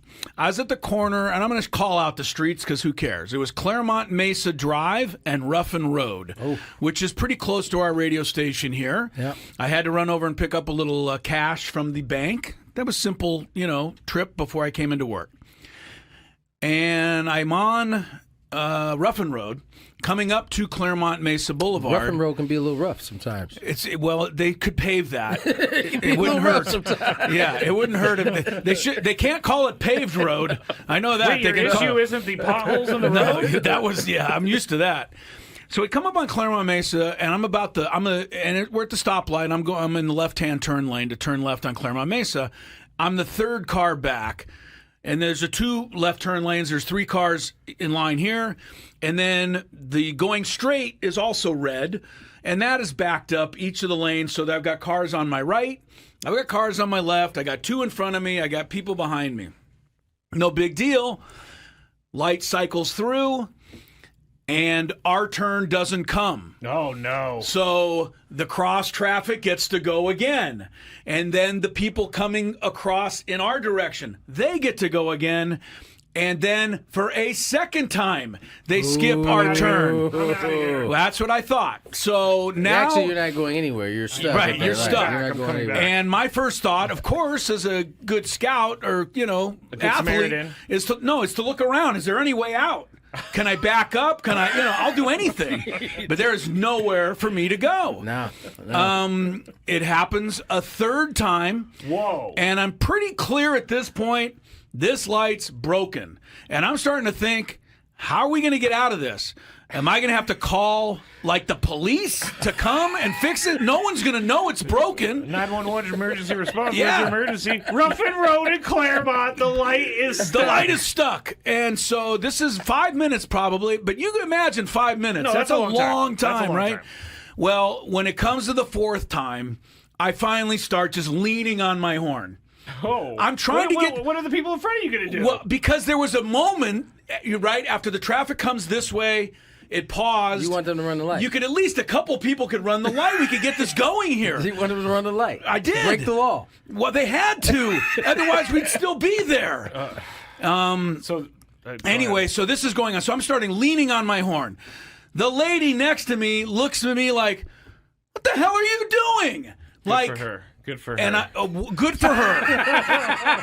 Kidding. I'm like, I'm just ma'am, kidding. are you just clueless? Were you going to sit here the rest of your life? She has faith that the light's going to turn eventually. Evidently so. If it had gone again, the guy next to me on this side rolled down his passenger window. That starts to go down. I think he's going to be mad. And he's like, what?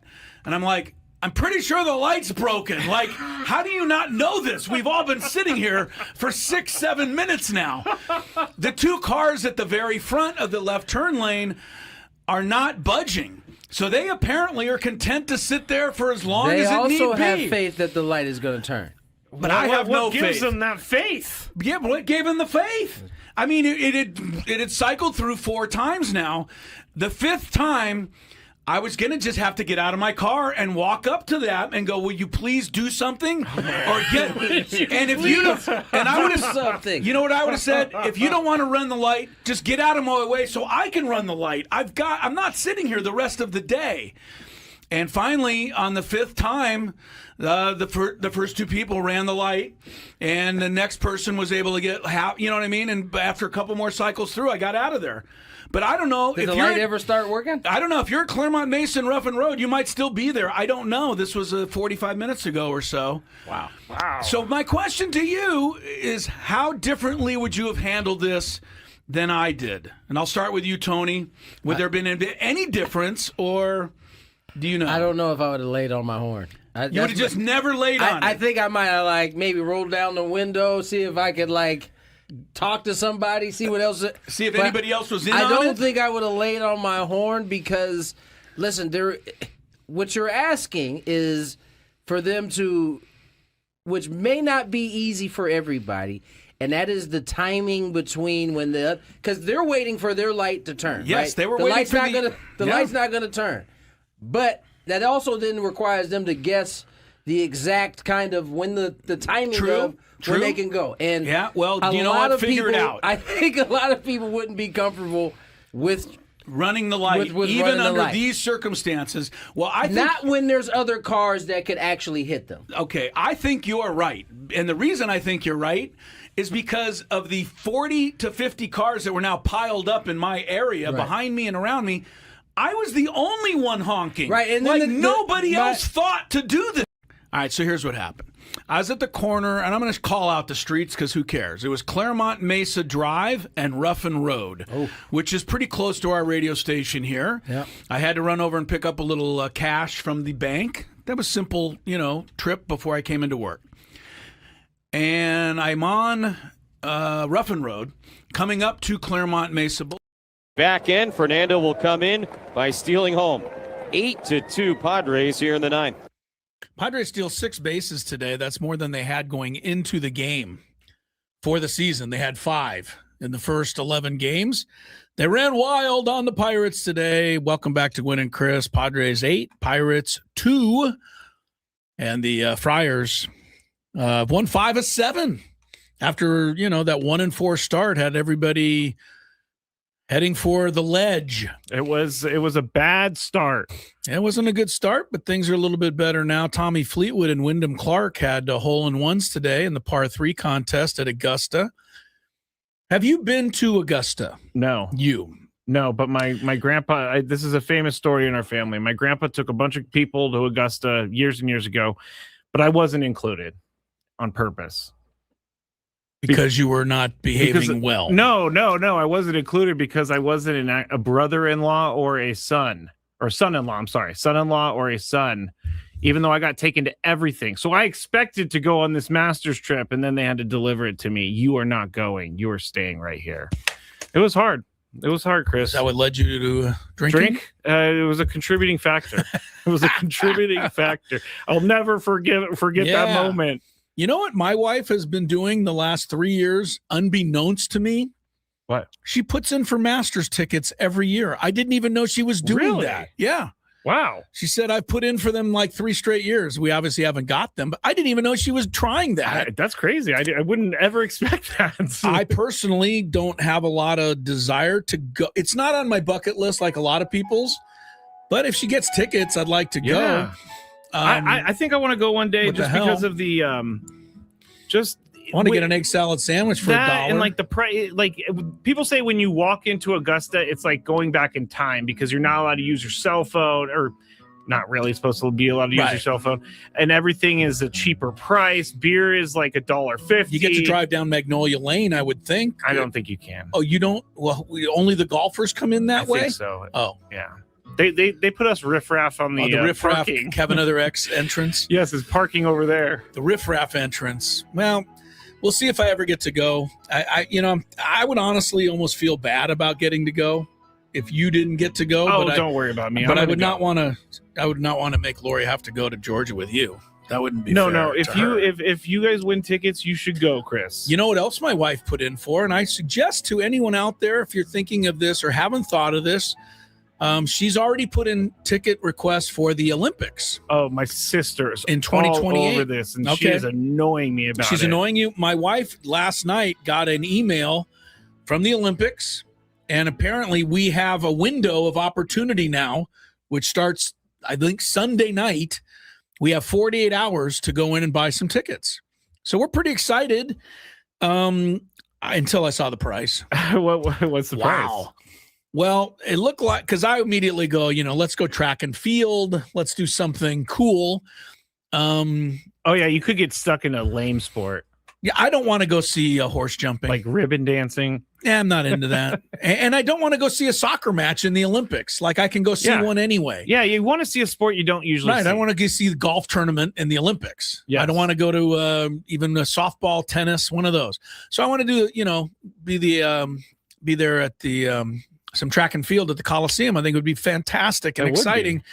Prices look like they start in the high 300s, and I think that's to not even be able to see the track. You know what I mean? Yeah. Like I saw tickets like over 1,000 each. Oh my gosh. So what I was thinking as I was looking at this, and we haven't gone deeper into the actual purchasing of the tickets yet. I'll tell you more about it on Monday once we do it, because I think we're going to, cave in and do it. But Who gets all that money? The athletes don't get paid. No, I think the International Olympic Committee. Do they just? I mean, they must make a gazillion dollars on the Olympics. That's why it's a racket. Yeah, no kidding. It's a racket. You're not paying the athletes. You're getting billions of dollars off of them. Who gets all this money? I honestly would. $1,000 a ticket for track and field. There's probably 2 sessions every day, maybe 3. That's not even the medal rounds. So you go in, then they wipe, then they bring in another 80,000 people, then out, and another. Yeah. So you're going to get like qualifying. You can sign up for what you want. Okay. But if you sign up for all the finals, that's going to be 2,000. They have it all figured out. There's not. Yeah. I just. But somebody's going to make an inordinate amount of money on those ticket sales. I'm going to ask Ziegler. He knows this stuff. He does know this stuff, but I would think International Olympic Committee also, like, I just don't. Because who do they have to pay? Well, everybody pay all the workers. No, there's no workers. There's all volunteers. Everyone's a volunteer. Everybody just wants to help out the Olympics. Oh, because then they get to go watch the Olympics and things like that. I want to be there. They on the website, there's a big thing for volunteers. We looked at it last night. Are you going to volunteer? No, I want to go. No. I'm a good volunteer. I'm a lousy volunteer. I feel like ticket prices are just too high ever. Australian NFL fans are really mad because they're not able to get tickets for a reasonable price. They want to go see an NFL game, and the NFL saying, "Okay, we're going to hold you hostage." Yeah, what's the point of trying to grow your game if you're going to make it too expensive? Or the Olympics are supposed to be this thing where the world comes together. I want everybody out there. You have to be rich to come together, right? I want everybody to understand that there. Scraby and I are doing our best to look out for us. Not me and him, but all of us who would like to go to the Olympics. Yeah, I want to go. I can't afford $300 for a ticket. It's going to be in Los Angeles. It's a once-in-a-lifetime type opportunity, for a lot of people. Go up, you see whatever it is, swimming, you see gymnastics, whatever interests you. You want to go to the opening ceremonies. You can get tickets. You got to put it, you got to go through the right channels, but the money is absurd. Apparently, they have to pay to convert SoFi to a water venue, and they have to pay for production elements. Okay, well, that's going to cost. Kalos thinks that maybe they have to rent the locations. I'm not sure about that. But all right. Look, I know they have some overhead, but yeah. But they're still making the kind of money they're going to be making because the Olympics doesn't actually have. Like their business is to put together the event. They don't need to pay for the cities to be ready and all that stuff. The cities have to pay for all of that. So they are making an incredible amount of money. Yeah, and they're going to get some from me, it looks like. The favorite at the Masters is Scotty Scheffler. 5-1. Yeah. Second choice, John Rahm, 9-1. DeChambeau, 10.5. Did you see what he's doing? DeChambeau? Is he going to play left-handed? No. What's he doing? He 3D printed his own 5-iron that he's going to be using. What do you mean he printed his own? He 3D printed his own 5-iron so that he could use it. He used the 3D printer and manufactured his own 5-iron. He's a bit of a weird guy, yeah. Give him some money and he's manufacturing clubs in his garage. McIlroy's 12.5. Xander, 15.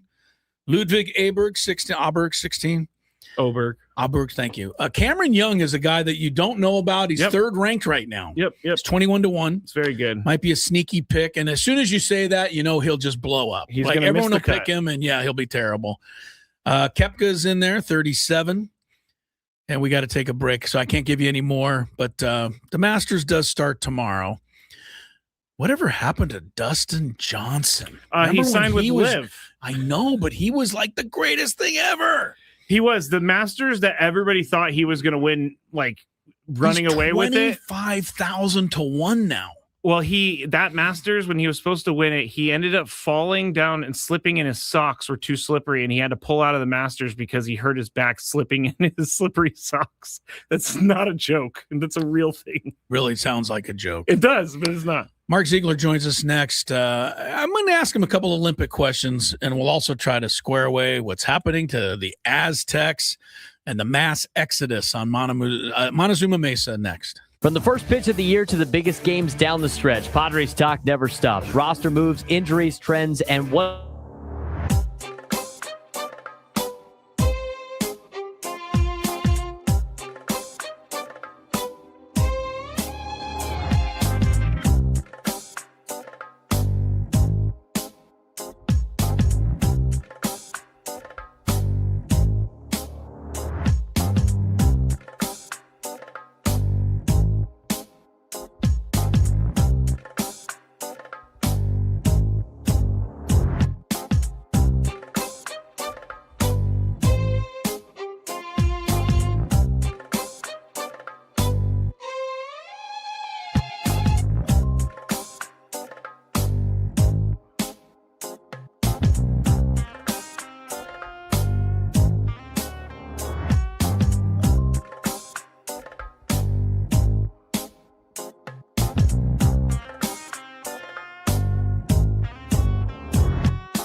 land in San Diego about 7:30, 8 o'clock.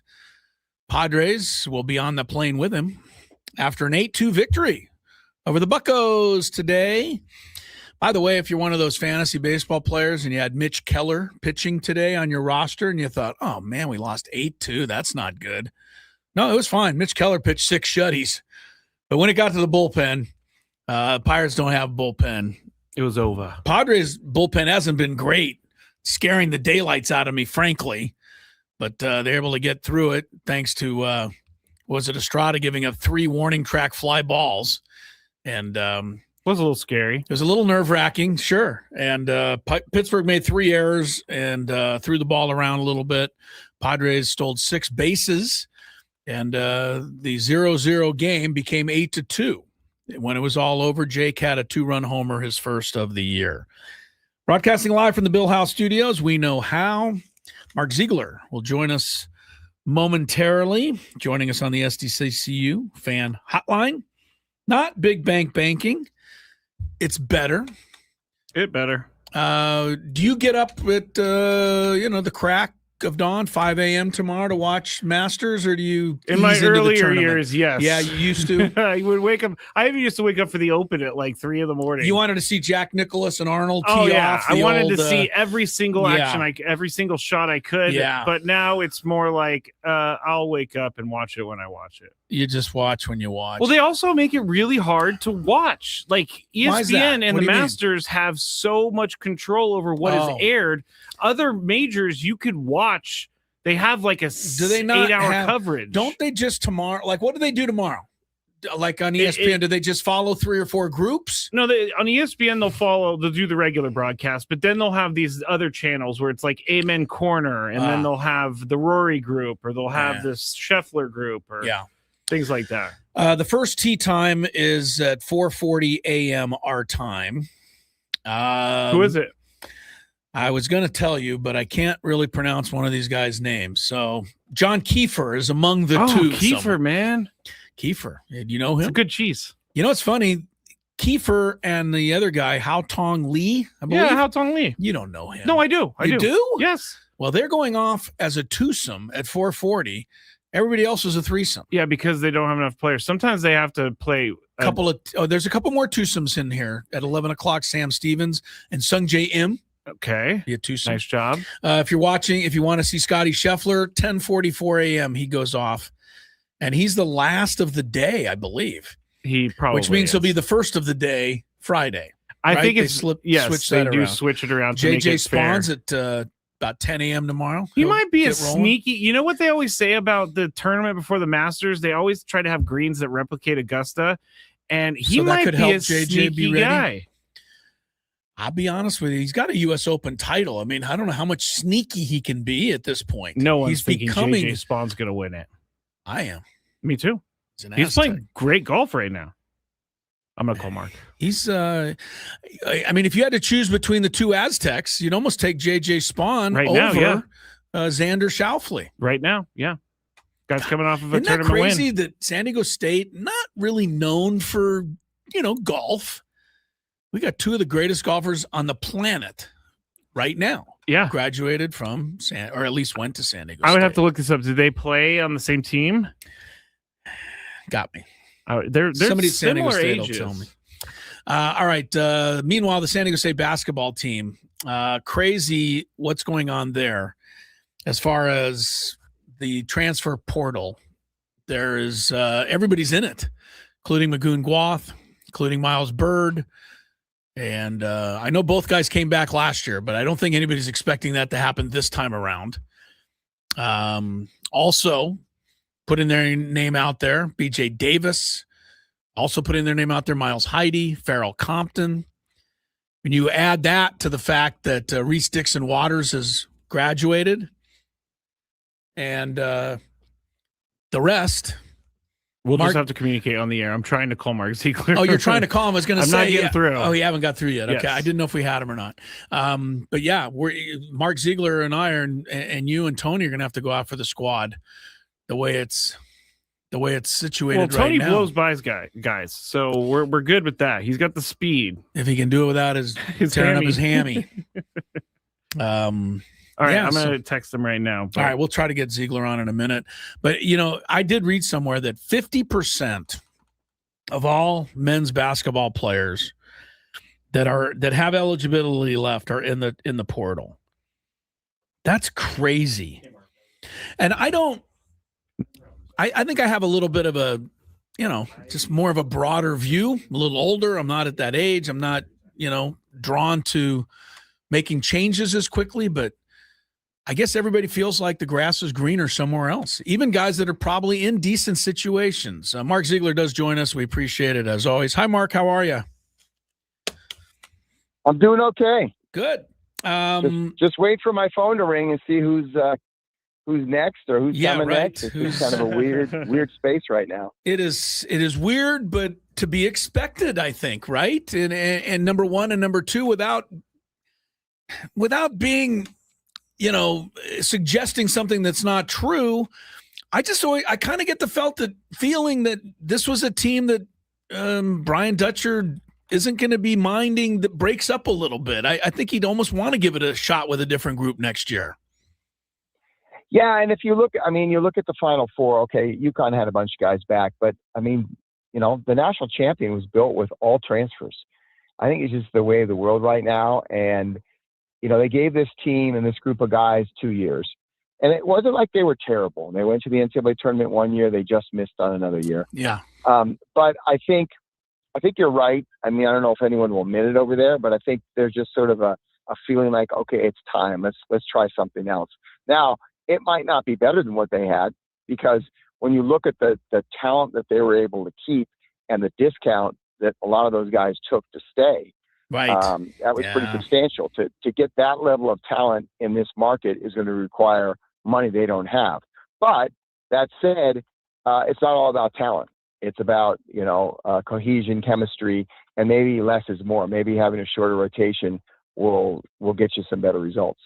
I was curious because I went through your story with a fine-tooth comb, and of course I've seen everybody, right? I know, but hey, look, this is my favorite team, the Aztec basketball. That's my favorite team. I keep a close eye on this. And the guys in the portal, you had kind of suggested a while ago, we're probably going to go in there. The guy that surprised me based on what I'm reading at this point is LZ Harrington. I kind of thought he was almost a given, being as he sat out the end of the season. I'm not saying it's a done deal yet, but so far he's staying at the moment, right, Mark? It looks like it is. He is. I Okay. think that's the direction they're leaning in now. They're the guys who are not in the portal. They're frantically trying to finalize deals that kind of lock them into staying in San Diego State. Right. And nothing's done until it's done. And I was talking to Brian Dutcher yesterday. He goes, "Look, the fan base may be surprised by some stuff. We are not surprised anymore. Yeah. Nothing surprises us. So until somebody has signed on the dotted line, and even then sometimes there are surprises, nothing's finalized. But I think it's fair to say that the guys who are not in the portal right now are guys who are planning on staying, and the guys who are in the portal are planning on leaving. I don't think you'll see too much crossover there."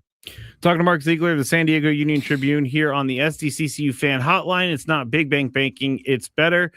I want to talk about the marketing aspect of everything, because it's got to be extremely difficult for a college to get people to buy in season after season when the team is different every single year. And I know that this is a problem for most of college basketball, but how do the Aztecs sell their program and sell their tickets without knowing who's going to be on this team? That's a really good question, and I don't know if anybody has that answer. And I don't think we've really seen the effects of this on fan bases yet. I think it's going to be a little bit delayed. I think it's going to be 2-3 years down the road.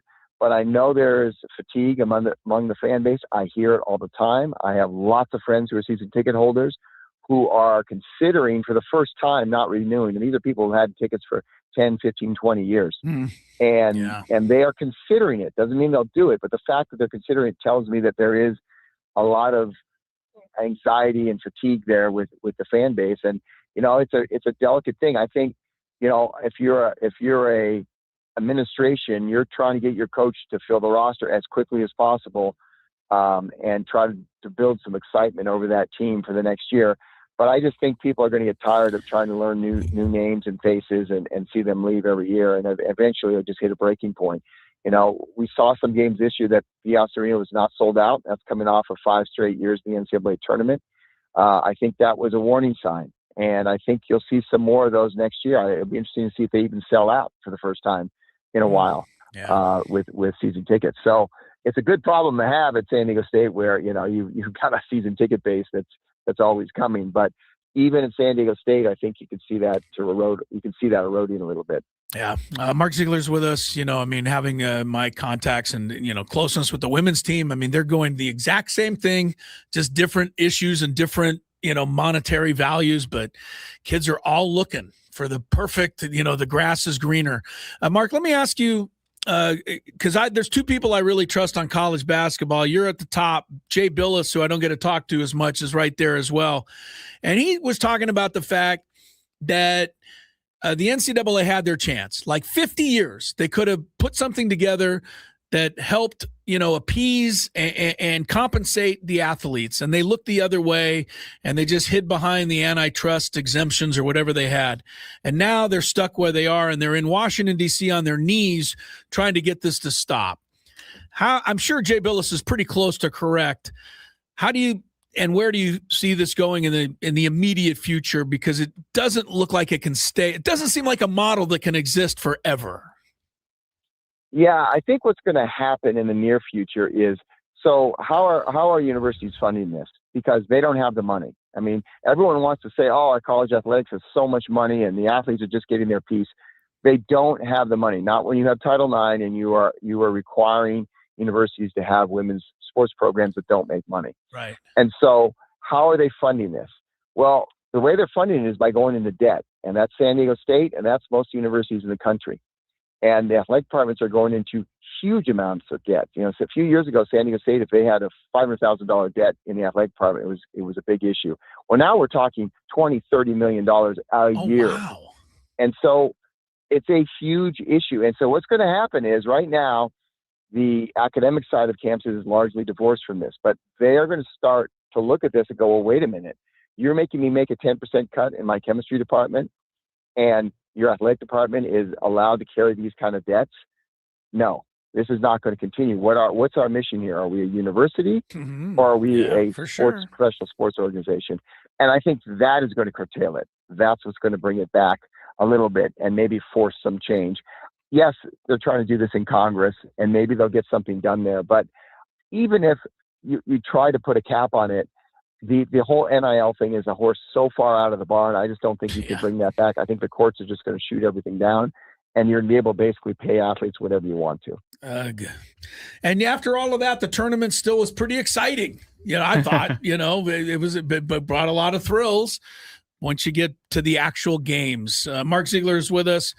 I want to ask you, I get to steal you for a second, Olympics and tickets. My wife has us in whatever the portal is to buy tickets. What do you know about all this? What do they do with the $1,000 ticket price, Mark, at the Olympic? Who gets all my money when I start buying tickets for Los Angeles in 2028?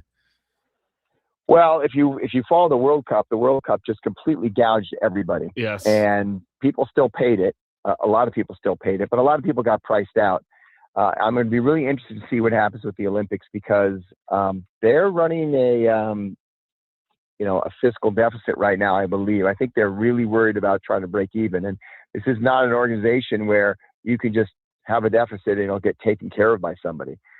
You don't want to, strap, the city of Los Angeles or the county of Los Angeles with that bill, particularly in a state that's bankrupt already, and it's going to be bankrupt for several years going forward. I guess. Yeah. So ticket prices are going to be high. They're going to try to gouge everything they can out of you, and I'm interested to see what the prices are going to be for the tickets to the soccer games in San Diego. Some of those are going to be very, very attractive, like the U.S. women's national team and maybe the U.S. men's national team. And some of them are going to be awful games. I mean, some of them are going to be, the women's tournaments expanded to 16 teams, and basically anything from 8 through 16 is a terrible team. Right. So they could be winning 14-0 to watch soccer that's worse than something you could go see at a local club on a weekend. Yeah. And so that's going to be interesting to me to see how they price that. But yeah, they're going to probably be expensive, and it's the Olympics. You want to go see the Olympics, you're going to have to pay. Yeah, that is very interesting to me. Because we were just talking about this in the last segment, and I may have erroneously said that they don't really have to pay for much as the Olympics. Do they have to rent the venues, or do they have to give money to the cities to try and build everything up, or how does that work? I thought the cities gave them money. So what I'm basically asking is, what does the Olympics have to spend? What's money their on? overhead, Mark? Well, that's the thing is the Olympic contract, basically, the IOC comes for almost nothing. And that's sort of the price of hosting an Olympics. And you just have to suck it up and find ways to make money. That's what I thought. Now, they get some money from the TV contract. That's the biggest money, is the TV contract with NBC. But, as the organizing committee, you have to find ways to make it work. And in many, many, many countries, that's a huge deficit. Now, a lot of countries will eat that money just so they can say they host the Olympics and all the benefits that come with being a quote-unquote Olympic city. Los Angeles is already an Olympic city. They've already had an Olympics. I don't know that having another Olympics is going to change much for the city.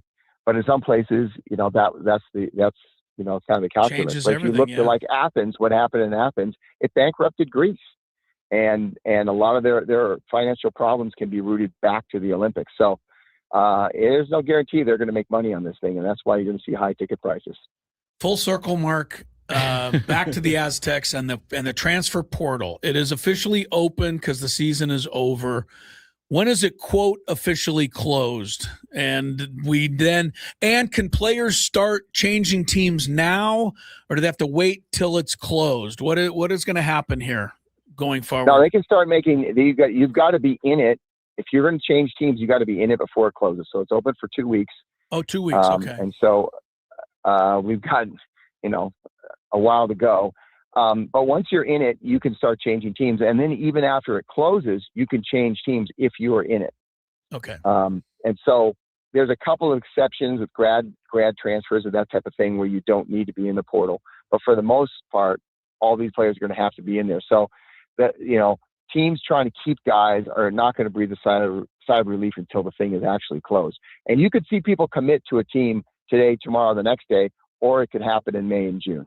So it's just sort of an open-ended question in terms of who you're going to get. But I think you'll start seeing a lot of movement by the end of this week. Is it just like a website where they go to and they can filter out, like, I need a guard that is, does this and this and this, and then they say, oh, that guy, I'm going to go after him. I don't know how it actually works. Yeah, what do the coaches do? There's a portal that they can look in themselves, right? Yeah, and they can see all the names that are in there, and then they can go on to what they call Synergy, which everybody has, which is a film. It's a company that takes all the film from all the games, and then it clips individual. So you can say, okay, Joe Smith is a guard. I want to see all his screen rolls and empty ball screens on the right side of the floor. And then boom, click a button, and you'll see 15 clips over the season. Wow. And so that's how they scout a lot of these guys. And then there's also analytics programs that break down every player and by analytics and say, this is what their value is, and slot them into, high major starting center. That's going to be wow. That's a $2 million player. And now that's an inexact science. And, that's an analytic guy who probably never played basketball saying it. But, so you have to, and then you got to do your background checks, and you got to call parents, you got to call, AAU coaches, assistant coaches, everybody trying to find out, is this guy good seed, bad seed? Right, what kind of guy? Your problem, is he not? Yeah. So it's so complex, it's so complicated. Yeah. And when you've got 3,000 guys in it, you can imagine how much work you got to do. I know that the last thing the women's basketball players at San Diego State and every other team do before they go out on the court to practice is they put that little chip into their jersey, which monitors every single move that they make for the next hour and a half. And they wear them during the games too. Yeah. And this is how all these analytics are all acquired. Wow. And it boggles the mind because I can't figure it all out. And I've asked, like, how does this work? What happens? And then I start losing. I'm like, okay, forget it. I don't get it. All right, Mark. And the one thing I'll say about that too is some programs really rely on analytics an example is New Mexico and Eric Olin, right? He has his, all the numbers are the same, but he has his own secret sauce of which numbers matter and which ones don't. Okay. He puts together his own sort of score for each player. And, okay, we need a guard. We want him to have this kind of score, and they go after that guard. Brian Dutcher is not an analytics guy, and so a lot of what they do is culture-based, defensive-based, toughness-based, and so the analytics don't necessarily reflect that. And so I think their job actually becomes harder because they have to evaluate character, they have to evaluate versatility, things like that, length, athleticism, that are really important in the way they play defense and just the way they run their team. And so I think in some respects, the analytics guys have it easy right now, or easier, and guys like Brian Dutcher and his staff have a much, much tougher job evaluating and picking the right guys in a very short amount of time. It's crazy. All right, we still have the golf thing on our calendar, Mark. I bug Scraby you about it. Don't forget, are you kind of off for the next month? Nah, you're never off. But is your schedule not off ease till up we a get a little? team, but yeah, we gotta plan that. But I want T to be the fourth, and I want him to be my partner because I think you guys kind of dissed him. I think T has something that you guys just aren't, giving him credit for. Okay. And Yeah, we'll see about that. But yeah, okay. Yeah, we'll see about what Tony has. I mean, he's got a big slice. That's what he has. He's got a slice No, for I'm just sure. kidding. All right, Mark, we're definitely going to play the four of us Yes. because that is like totally imperative for me to get that done. So stay in touch and we'll talk to you. Thanks for the help. Thank you. all right, talk to you guys. Yep. See ya. Bye. Mark Ziegler there from the UT. A lot to break down. You wish it was just, the season started in November and you played, and in March it's the Final Four, and then everybody has fun and relaxes. It's not like that. It is the farthest thing ever It's a from year. that It's now. a year-long sport. We're going to Chris. Chris versus the fan, 833-288-0973. Let's play trivia.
4 o'clock hour getting underway. We got some Chris versus the Fans coming up here shortly. Thanks again to Mark Ziegler. All things today. We went a few different directions with Mark, and he joined us on the SDCCU fan hotline. It's not Scraby banking. It's better. I'm not a Mark. Oh, I'm not a Mark. How long did you work at the bank? In total? About a year? Or no, gosh, no. Longer? I worked at the bank for like 9 years. Oh, really? Yeah. This was a long This time was like a deal. college job, and then once I graduated college, the economy was bad, and I couldn't find a job, so I kept that job for like 2 years. And you still were giving away 520s for 100 after all that time. I would love for you guys to be in that situation. I can still remember what the guy looks like. Who stole money from me. Money? Yeah. He really did do a number. I am sorry that happened. Broadcasting from the Bill House Studios, we know how. Padres got it done today, 8-2 in Pittsburgh. All the scoring happened from the 7th inning on. Padres got 4 in the 7th, 4 in the 9th. Both rallies were kicked off by errors from the Pirates. RG, runs gifted. Runs gifted seems a little mean. But Scraby and I are unofficially keeping track. Yes. The Padres have been doing a good job of taking advantage of mistakes, and therefore we're looking at a category we're calling runs gifted. Like we get some free help along the way. The Pirates made, I think, 3 errors or something in the 9th inning today, and the Padres scored 4 runs, so those were gifted. Yep. Jake hit a 2-run homer in the 7th. Other than that, everything was pretty much Pirate based. I hate that Mitch Keller makes the Padres look so bad every time. He's a good pitcher. He is, but he's not Cy Young. I hate to say it, everybody's looking pretty good against the Padres right now. Even after their victory today, and even with a record now of 6-6, let me just quickly point out that the Padres in Major League Baseball currently rank 25th in batting average, 27th in on base, 26th in slugging, and 26th in OPS. So they're still bottom 5 in every hitting category that matters. But when they left for the trip, they were at 30th. the bottom. Yes, they were even worse. So they're making their way back up. And that's what we said earlier. When you start 1-4 and you come back home, you're 6-6. That's a thumbs up. Now you have to start playing some better baseball. And hopefully that'll start tomorrow against a Colorado Rockies team that just finished up a 3-game sweep of the Astros today. They are also 6-6. Go figure. That might be the biggest upset story in all of baseball right now. You're talking about one of the worst teams in the history of the sport last year. They didn't do much to rebuild. Didn't seem like they did, but they're playing okay. All right, they'll be in tomorrow. Tony will be in tomorrow, and we're going to play Chris versus the Fans with all of you right now. If you had one shot, one opportunity to take down the human almanac himself, howdy do. Now is your time. Listen to me, this guy is dangerous. Now is your opportunity to win a prize. Well, I hope you know what you're in for. Chris versus the Fans starts now on 97.3 The Fan. All right, so we got a pretty cool qualification this week. If I could win this, Chris, I would. I'm not much of a music guy, but this band right here. This is something that appeals to you. This is my college band that I love. Oh, is it Korn? No, I did love them. You like Korn.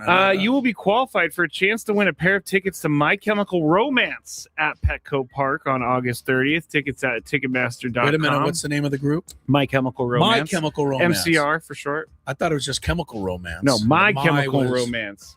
It's a 3 Cheers for Street Revenge was I just stuttered all over the place, was my great one. I painted my nails black too because of it, Chris. I got a studded belt. I was super emo back in the day. What did you? Oh, I'm seeing some pictures of these guys. Alternative rock. Yep. Pop, punk. The guy's got orange hair, or one of these guys does. Well, back in the day, he has white hair. Looks like he has different hair in every photo. See the head guy? Yeah, I think his name's Gerard. I don't know. Gerard Way? No, You're asking me things I have no idea. I do see some My Chemical Romance gear here, Scrape. Maybe I should buy you something. I don't think I would wear a My Chemical Romance shirt, but you know who my favorite group was growing up? I have a T-shirt. I wear it sometimes. I'm trying to think of a really old band, but I can't. You give me a hard time because it's a little risque. You feel the Cars. The Cars were my favorite. Yes, they were. That is true. Hall of Famers, by the way. The Cars. I don't believe My Chemical Romance. No. Nor do I think they're going to get there. Quite qualified, but they are coming to Petco Park on August 30th. I'm looking at it right here. I might have to go, actually. You should. All right, so you'll qualify for that, but here are the rules. You have to make it through 3 questions. Each question will get more difficult. If you get the question right, you move on. If you get the question wrong and Chris gets it right, you're eliminated. But if Chris gets it wrong, then you move on to the next question or you win. If you're a first-time player, let us know before you get into it, and you'll get that question for free today. According to this website, just so you know what's out there, tickets start for My Chemical Romance at Petco, $112. That's pricey. Well, you can get free ones. Yeah, if you win Chris versus the fans. So that's why let's go. Let's start playing. Let's get into our first contestant. Did you play the Open? I did. Oh, I missed it. I missed the whole Open? No, we were. Where was I? I have no idea. Okay. Let's go to Dwayne. We didn't do the Open because yes, we did. It's already been played in the computer. I haven't said first time player. Yes. Are you being serious right now? I said it. We did both of these things. Wow. All right. So let's go to Dwayne. I am blown away here. Dwayne, how are you? Hi, Dwayne. I'm good, guys. How are you guys doing? Well, we're a little confused. I was doing okay until Chris just. I'm gonna have to check on him in the break. Yeah. All right. Here we go. Question number 1. Dwayne and Power. Brandon says he played the Open and you both said playa, Chris. Okay. Well, God, I'm just maybe my Tony Gwynn senior hat is on too tight today. It might be. All right, Dwayne. What number is Gavin Sheets? Oh, that's a tough question. What number is Gavin Sheets? Yeah. What number does he wear? Some of these are tough. 5. 5. Is he number 30? Oh, I'm sorry, Dwayne. I'm good on numbers usually. Sorry, Dwayne. He's number 30. Yep. See his back a lot when he's looking at the ball going down into the corner. Right, Chris? that he doesn't stop from going down the line. Yes. Just kidding. Yeah. All right, let's go to Mike. Hey, hello, Mike. Let's also put in there that he started 2 double plays today. He did. He had some good and some not. Hey, I'm all in on Gavin Sheets. Hello, Mike. Howdy. Hi, Mike. Howdy. Good luck you ready to you play? today. I am ready. He's all ready. Right, here Let's we go. Who has the most home runs for the Padres currently? Are you saying the only person with more than one? Jackson Merrill. Oh yeah, you know what? There's 2 guys. Yeah, that's fine. That's fine. You got one of them. Yeah, it's Ramon Laureano was the other. Ramon also has 2. All right. The other 3 have been hit by Manny, Bogey, and Jake today. Yes. 7 home runs. Bogey with the gasp of a home run off of Paul Skeens last night. That's nice for him, I guess. It's yes. He can tell his kids, I guess. He can tell his kids. All right, Mike, question number 2.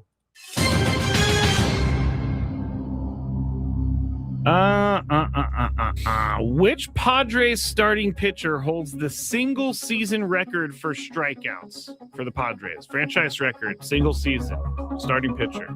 Single season Padres strikeout record is held by Educated Deadly. Jake the TV. Snake. Stay there. I would have Stay there, guessed Mike. Jake the Snake, but I thought of Kevin Brown as we were going through this, and I'm going to go with Kevin Brown. Is that wrong too?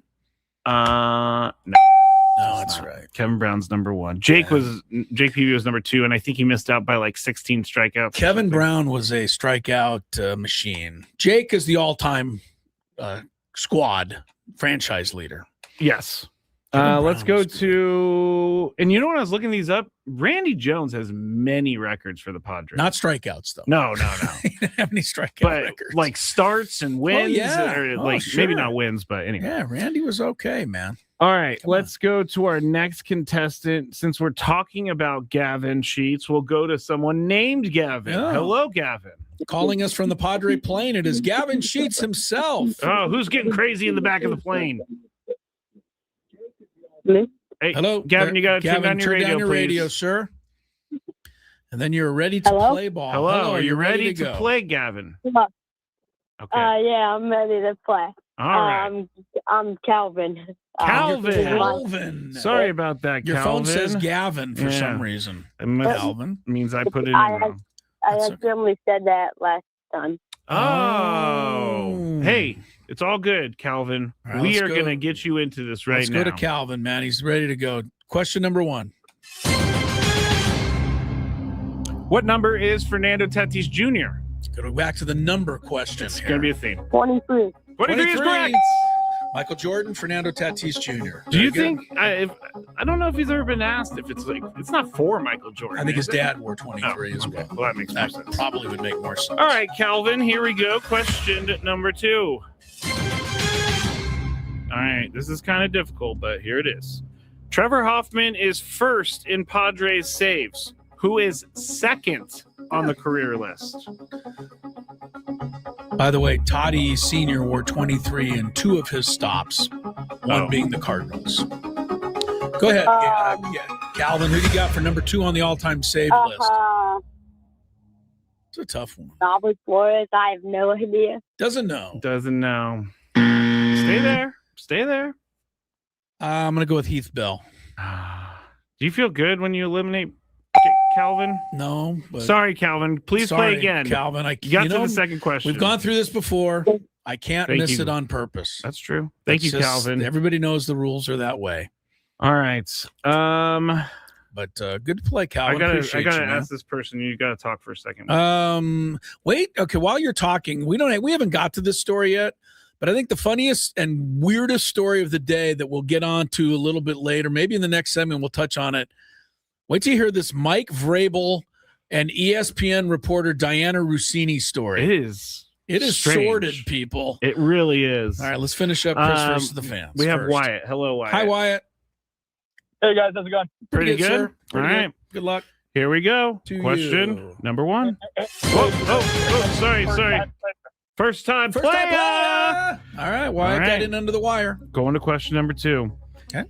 Which city is hosting the 2026 Major League Baseball All-Star Game? God. Oh, I know this. Oh my god, I do know this. I was talking to my dad about this last night. It wasn't Atlanta, it was Philly. It's Philly this year, right? Philly.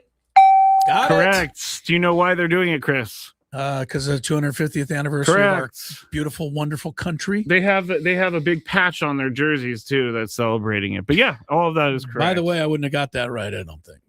I didn't know. So good on. I would Wyatt. not even He know knew where it. to guess. Yeah, I didn't even know they still have an All-Star game. When are they going to get rid of these? Remember the swing off last year? Yeah, exactly. The dumbest thing No, ever. it was the greatest All-Star moment of all time. Sorry, hang on a minute, Wyatt. We're going to have an argument. The only reason it was cool is because Schwarber came up and hit 3 bombs, and everybody thought that was neat. But other than that, to decide an All-Star game that way was idiotic. I mean, to have an All-Star game is idiotic, so Fair might enough. as well decide it idiotic. Fair enough. All right, back to Wyatt for the title. Wyatt, Come on, here Wyatt. we go. Question number Thanks for putting 3. up with us for a moment. Who was the first Padres pitcher to ever start a game at Petco Park? Wow. No. That's not easy. Let's say I might get the name wrong. Tim Scott. Tim? Who did he go with? Tim Scott, I think. Tim Scott. Sorry about that. Tim Scott? I think he's like a senator or Even something. a guy? Yeah, I don't even know who that is. Chris. Yes. Who was the first Padres pitcher to ever start a game at Petco Park? Andy Ashby. Andy Ashby.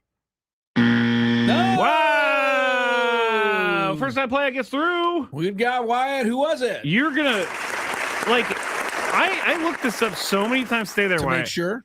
To make sure, and it all came back to the same place. Jake again? No, David Wells.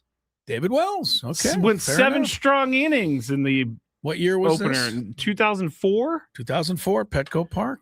Yeah. I go didn't David even know Wells. he played for the Padres. Oh, David Wells? Sure he did. Yeah. I know he lives in Point Loma now. Yeah, or he got a little Padre time in. before it was all over. Yeah. All right, stay there, Wyatt. You have won, and who knows? You might be taking your best friend Scraby to see My Chemical Romance in August. No one wants to go with me. It's fine.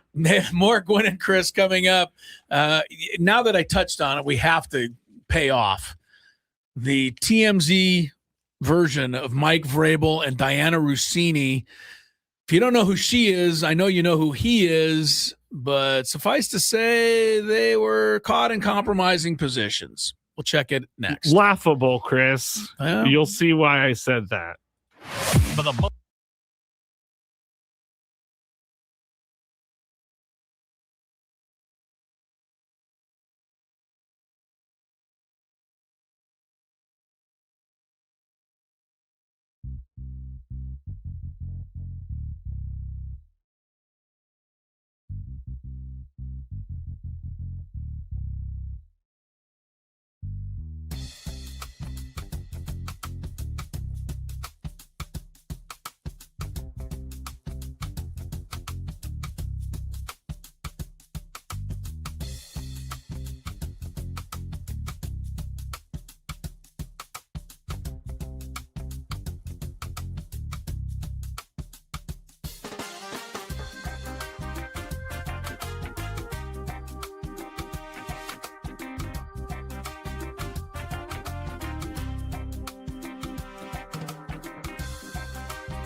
Listen up. A chance to go away with Weezer. That's a group. If you want to destroy my sweater. Didn't Weezer sing Beverly Hills? Yep. Yeah. That's where I want to be. I like Weezer. Apparently, I like Weezer too. Yeah, they're having a gathering tour, and you're going to get hooked up with the flights, the 2-night hotel stay, a pair of tickets to see the band.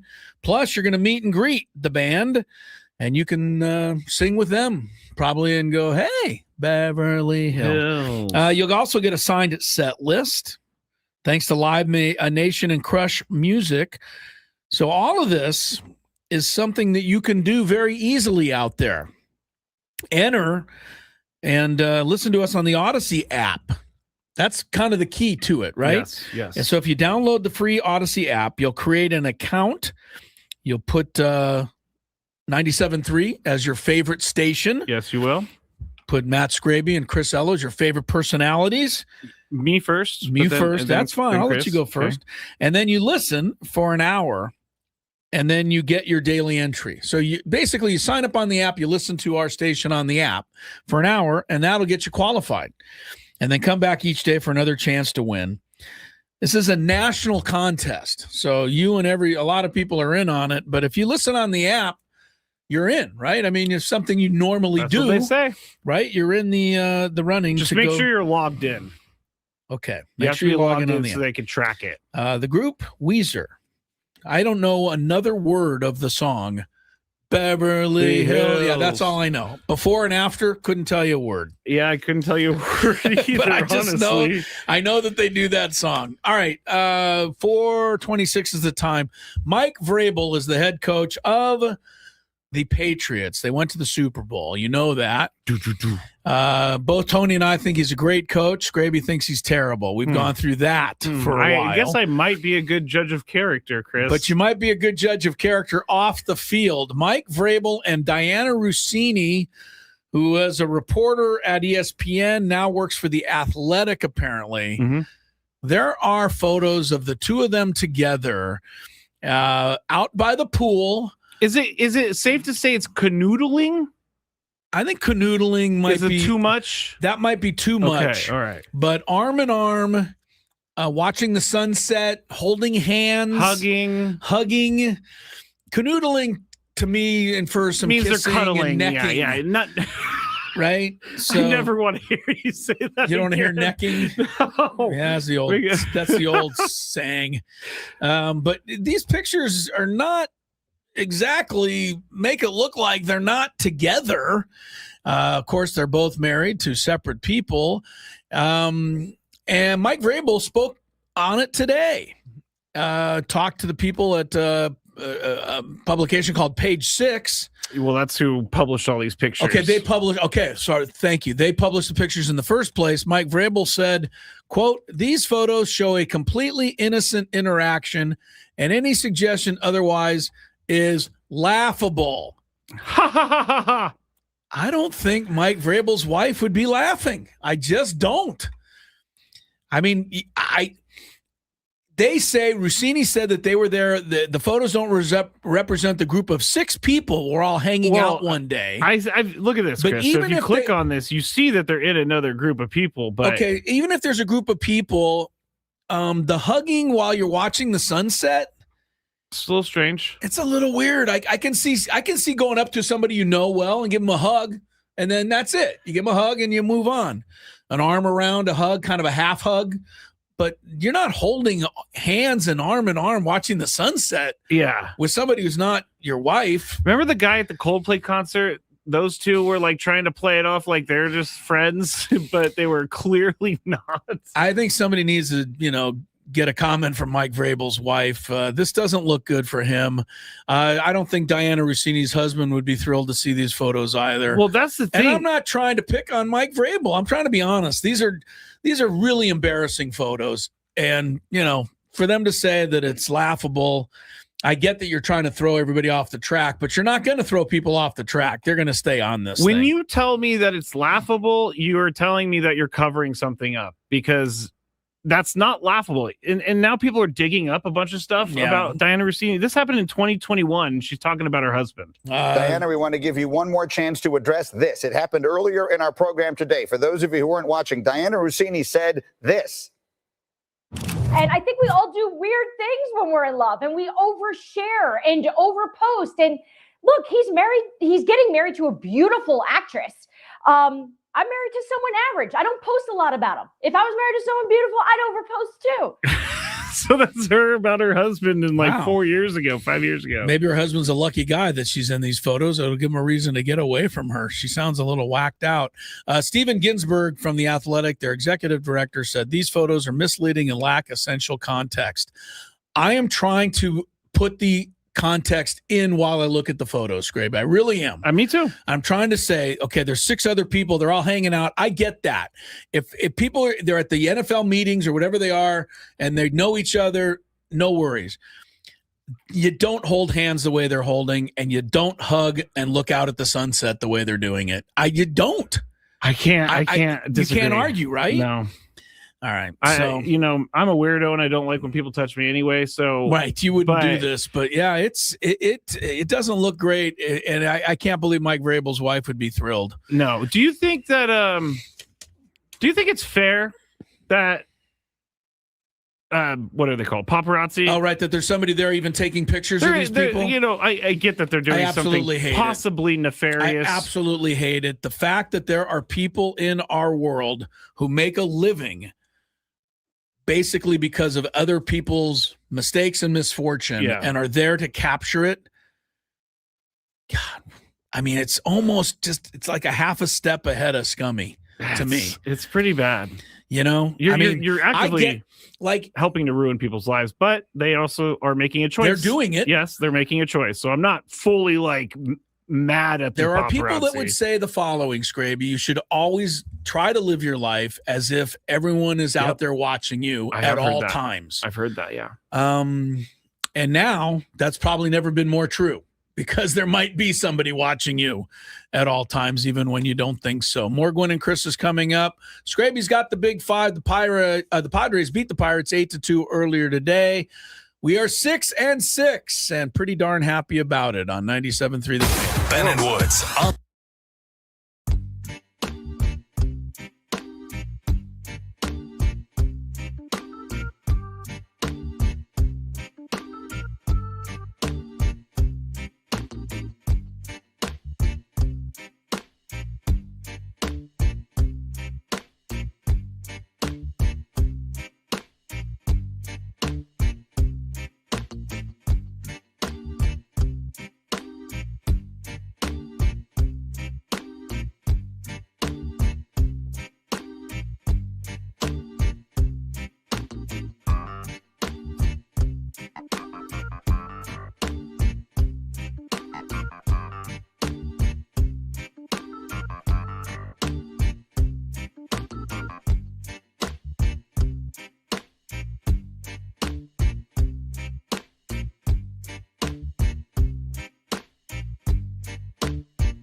All right, it's time for the Beaver Nuggets.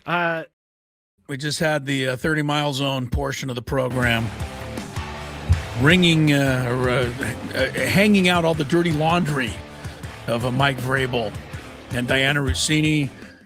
Judge for yourself. That's what I would say. Just places Google to find the pictures. Mike Vrabel and you'll find it. See what you think. I think you'll agree with Scraby and I that it doesn't look great for Mike Vrabel. It's definitely not laughable. And to suggest that something might be going on is certainly not laughable.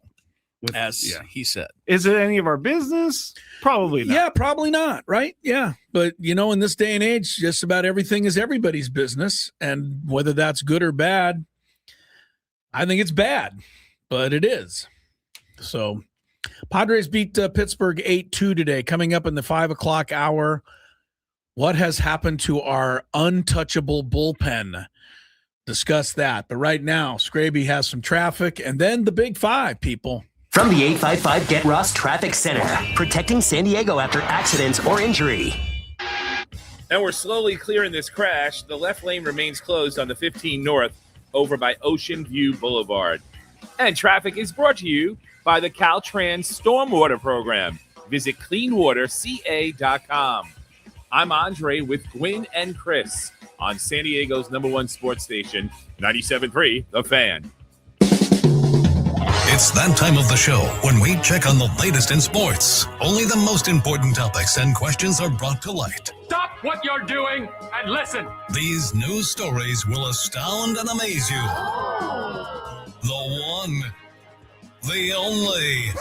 Oh my God, who the hell cares? The Big Five starts now on 97.3 The Fan.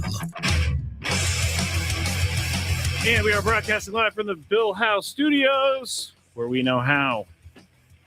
I kind of forgot how to do the Big Five because we haven't done it in so long. Start with number 5. We're going to start at number 5. Very good. I'm just going to say this simply. Who has been the most clutch Padre for you so far this year? Most clutch Padre. That wasn't simply, but yes. Yeah, it's easy for you to say. All right.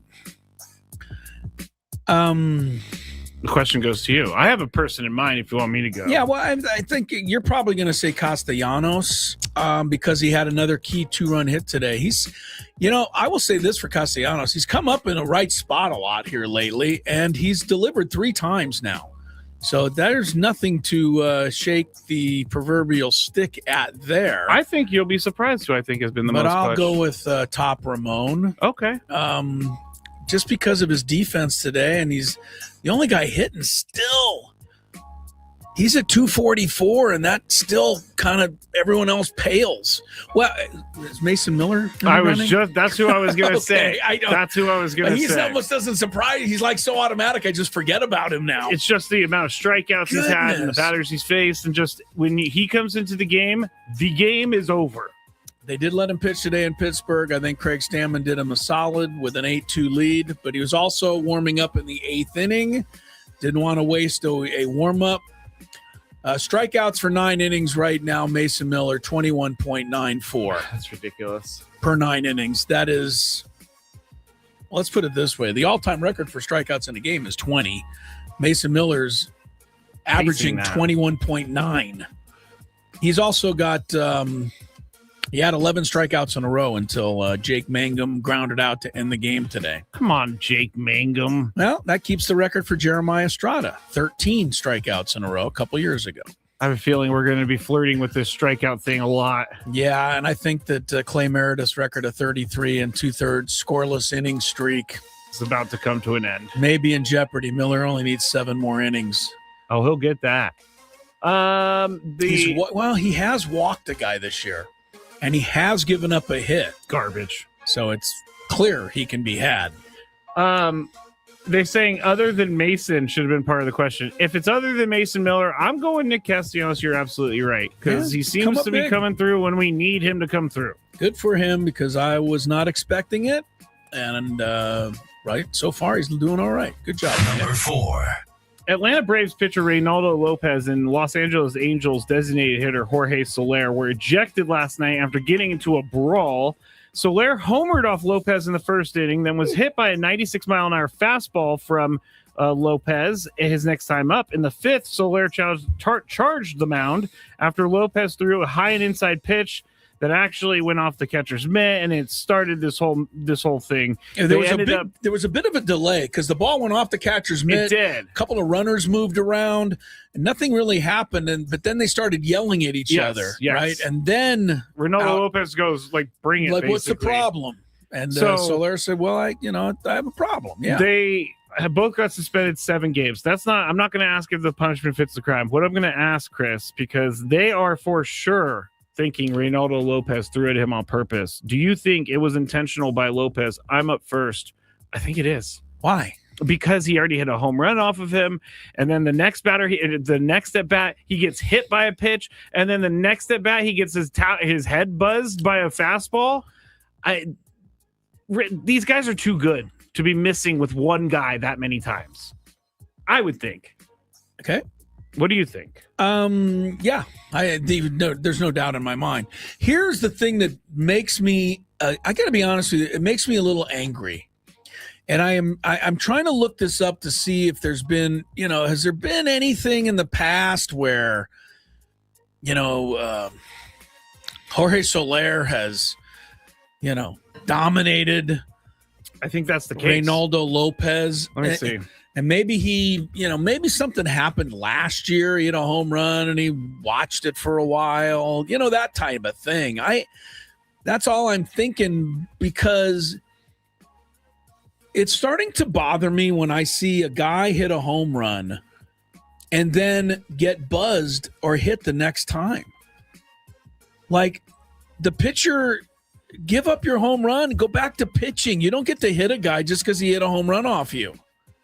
Right? That's true, yes. I don't think I'm not going to say nothing's fair. Fair is the wrong word. I just don't like that I finally found it. Okay, what do you Jorge got? Soler is, 14 for 23 with 5 home runs, 11 RBIs. Yeah. He's got an OPS of 2.045. Yeah, so he's a against him. destroyed Lopez. That means it was Lopez allowed his emotions to get out of whack. Soler has 11 RBIs against him and a 609 batting average with 5 homers. Yeah, that's crazy. That is crazy. But you know what? That's also still Lopez's fault. Get him out. You don't get to just throw at him every time he comes up now. Yeah. So I think Soler had every right to go out and beat his butt and try to. Walt Weiss got in the way. 7 games for Soler, fine. What's not fine is 7 games for Lopez, because he only misses 1 start. And he's the one doing it. It's time for baseball to do these things separate. You give Soler 7 games, you give Lopez 3 starts. Yeah. Instead of games, you give him 3 starts. I agree. And the Braves got to figure it out from there. Yeah, I agree. Because 7 games does nothing. Like 7 games for Lopez, he'll throw at him again. He will. There's no punishment for him. I'm on Soler's side here. Frank says, breaking news, pitchers are babies. Sometimes they can be. I didn't like giving up a home run, but I don't think it was. You're not going to throw at the guy. Well, if 2 or 3 guys in a row hit a home run, maybe the 4th guy might try to move him back a little. Frustration. Yeah, right. Over. Yeah, a little frustration. But so I can see the fact Soler has owned this guy, but I just don't think you get to throw at him like that. You don't. You got to try to get him out. That's the game, not throwing at him, I don't think. Number 3. Bulls CEO and team president Michael Reinsdorf yesterday outlined the qualities he's looking for in a new head of basketball operations, including one major requirement. Yes. Retaining Billy Donovan as head coach. Mm-hmm. Reinsdorf said, quote, "If I interview someone and they're not sold on Billy, they're not sold on a Hall of Fame coach. They're not sold on a person who's won championships in college, who's gone deep in the playoffs with Oklahoma City. If Billy wants to be our coach and someone's not interested in that, then they're probably not the right candidate for us." Chris, yes, is this the right way to deal with this? Well, of course you're asking me, who's a Bulls fan. It's the only reason this is in there. Yeah. It definitely was time to move on from the general manager and the VP, which they fired the other day. They just have done a bad job with that franchise. And it's one of the, top franchises in the NBA, or it was. I don't know about Billy Donovan, though. I mean, he's been with the Bulls for 6 years. He's had one winning season. Does all that get blamed on the GM? He's a Hall of Fame coach, Chris. I know what he is, but he did most of his Hall of Fame coaching with Florida when he led them to back-to-back national titles. Yeah, he's a little bit removed from his... Right, he's way removed from that. He did a great job with OKC in his very first season as an NBA coach, and he, won 55 games, and he got one Coach of the Year award with OKC. I think Donovan can coach, and if you gave him the right players, he could win. But I don't know that it just has to be like guaranteed. Yeah, my way or the highway, basically. I think one of the better things for the Bulls would be is if Donovan decides to just go elsewhere himself, which is still a possibility at the end of the year. Yeah, I think this is Michael Reinsdorf trying to have control over something that he shouldn't have control over. Yeah, Michael Reinsdorf, unfortunately, is related to Jerry Reinsdorf, and that means but they're geniuses, Sure they are. I think this is very They might dumb. have been genius somewhere to make a bunch of money, but they're not geniuses running their franchise. And the only time Jerry Reinsdorf ever won anything was when Michael Jordan was there. And I don't know what Jerry Reinsdorf had to do with that. Brought him in, paid him. He didn't draft him. No, you're right. I wonder how many people looked or saw this quote and were like, who would have been qualified for the job? I'm like, I'm not going to deal with that. Yeah, it does tie your hands a little bit as a GM. Yeah, you have to make sure the coach works out. Yeah. All right. I think it'll be better for the Bulls if Donovan just moves on himself, and then they can totally start fresh. Number 2. Augusta National Golf Club Chairman Fred Ridley said today that the club supports governing bodies' efforts to reduce elite driving distance, which he says are needed to protect golf's integrity. The USGA announced in March that it might not implement a new overall distance standard, which would reduce elite driving distances by 15 yards. You're going to have to explain what all this is to me. Okay, basically what they're trying to... Golf courses are running out of room, Chris. You can only expand a golf course so many times, and Augusta National has moved their tees back a few times. They've tried everything. And these guys hit it so far that they're trying to get a ball. So their second shot is almost always like a 90-yard chip because they can hit the drive so damn far. Ridley said he was talking to an amateur golfer who was playing the course who won the amateur championship, but he said he hit it 325 yards uphill into the wind over a bunker, and that's when Ridley says we need to do something about it. Yeah. So I'm up first.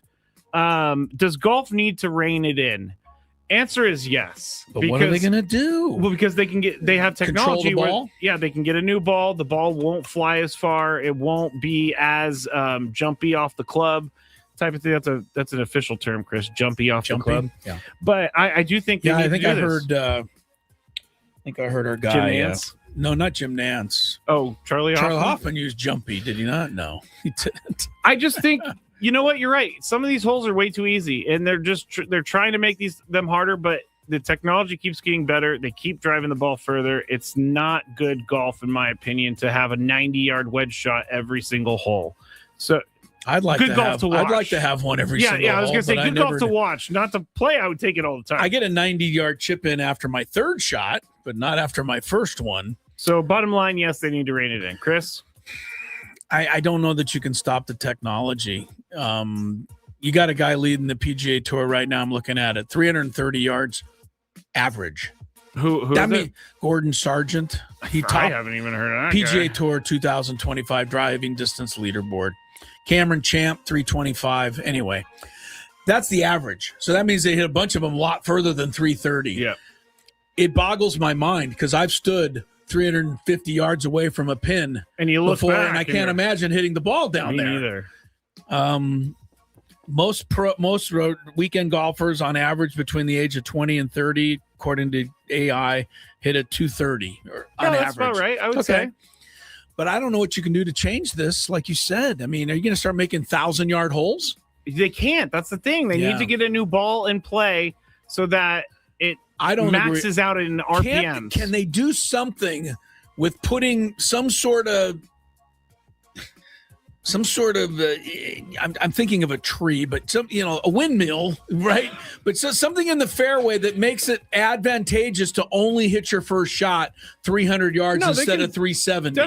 Definitely they could do that. Maybe you have to try to do that. If you're going to go 370, we're only going to give you this much room to land it. I can't remember. It's on the back nine. I can't remember which hole it was, but they had a big tree that died in a storm, and it completely changed how the hole played. I think it was the Eisenhower tree or something. Okay, right. I've heard that. And what I'm thinking, ice storm destroyed what I'm thinking is if you do sand trap from 320 to 370 on both sides and it's really thin, guys will have to hit under 320 to keep from landing in the trap. So I agree with that, but maybe that's something to do. But you're asking for remodeling of these golf courses. Well, okay. Yeah. And don't get me wrong, these golf courses that host these events can afford it. But I think that they need to. I kind of get a kick out of these guys hitting it so far. I got to be honest. I don't mind tuning in to see it. I don't mind it either. It's just sometimes I'm like, this is not.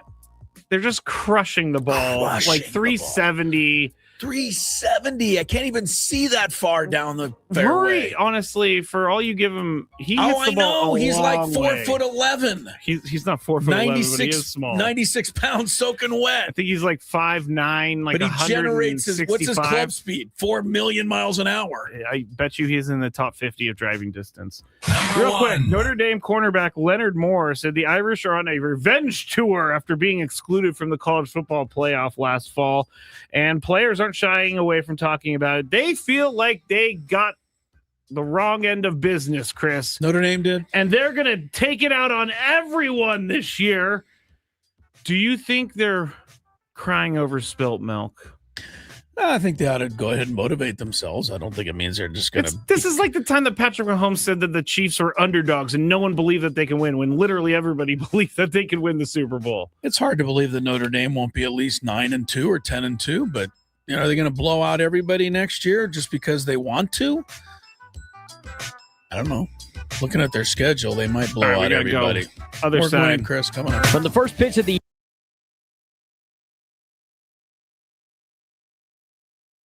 gondola pulls in. Yeah. It goes very slow. Yeah, it slows down like for everybody. Really slow. As we're getting off, over to my left, there's a couple getting in the gondola. Okay. Going up the mountain.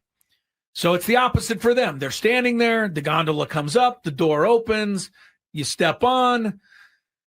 Well, there was a commotion. Uh-oh. There was a commotion. Someone fell. There was a commotion, and Lori goes, "Hey, there's a commotion." She said commotion? I don't think she said that. But we go kind of not hustling, but walking over there quickly. There's a lady who has fallen as she's trying to get into the gondola. She's now got one leg in the gondola. Oh, no! The other leg and body trapped underneath the gondola. 90. No, she's probably in her late 50s. How do I say this best? Oh, she's heavy set? She's in the shape of somebody who's in their 70s.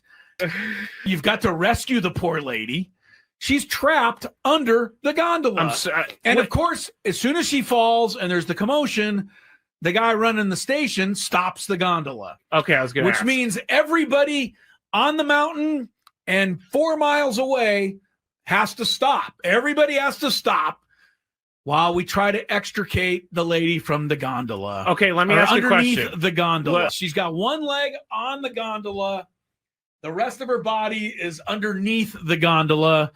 And when I arrive to see what's going on, I'm kind of the first or second person there. You're a first responder? Pretty much. The guy running the gondola place is busy stopping traffic. The ride. Yeah. No, he's stopping the ride. Oh, okay. All right. So we're kind of first there. Lori's behind me. The lady's on her back. She's looking straight up in the air.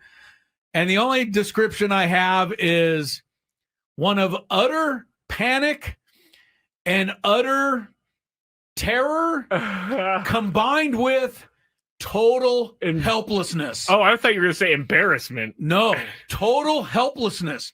She's not only trapped, but she's not even remotely doing anything to help herself. She's kind of in a panic. and you think something terrible is going to happen, or she does. Okay. I go over there. First thing, breathe. That's what you said? I told the lady to breathe. That's good. I said, you're going to be okay. That's good. Just breathe. That's good. Try to relax. That was the perfect thing you could have said. As I'm stupidly pulling this 250-pound gondola, trying to pull it off of her. Yeah. Okay. Well, you're getting the gondola is way heavier than 250 pounds. Yeah, right. 1,000-pound gondola. So you're trying to like move the gondola. Move it a little. Is her leg like? How is she attached to this gondola? Well, I told you, her one leg's actually on the gondola in the doorway. Okay. Then the rest of her body's underneath. What is stuck with her in the gondola is her belly, not her leg. Oh, no. That's right. Okay. No. So I'm pulling. By the time finally a couple more people pull and we are able to get enough airway to get her to scramble out of there. And then she immediately stepped on the gondola to go take her ride up the mountain. And off she went. This is I felt like I saved her life. I really do. I honestly feel like I almost saved her life. I kind of will credit you with this. You know, she was, I think if I didn't tell her to breathe, I think she would have gone into some sort of shock or whatever you do. No, she was you're going right. into You're a right. panic, Scraby. You're She was going into absolutely an absolute panic. And, you know, I had to, calming her down, I think was the number one thing. She wasn't in any real danger, but she wasn't feeling great because she was trapped under the gondola. But the fact that you said her belly was... Yes, her belly, yeah. I'm telling you, Scrabe, it was a factor. And there was, there's a couple of people pulling on an arm trying to drag her out. I'm crying. I know. There's people on the other side with their arm. They're trying to drag her. I'm like lifting the gondola so she can get a little room to get out of there. You're like, hey, I'm going to take the gondola. It's lighter. All right. I didn't say that. You did. But it was quite the scene. I am happy that she's okay, obviously. She's fine. If she got right on the gondola. If this was a worse story, I would not be laughing. But she's fine. You did probably help her a lot more than you think you did. I think so. Because she was able to calm down just a tad.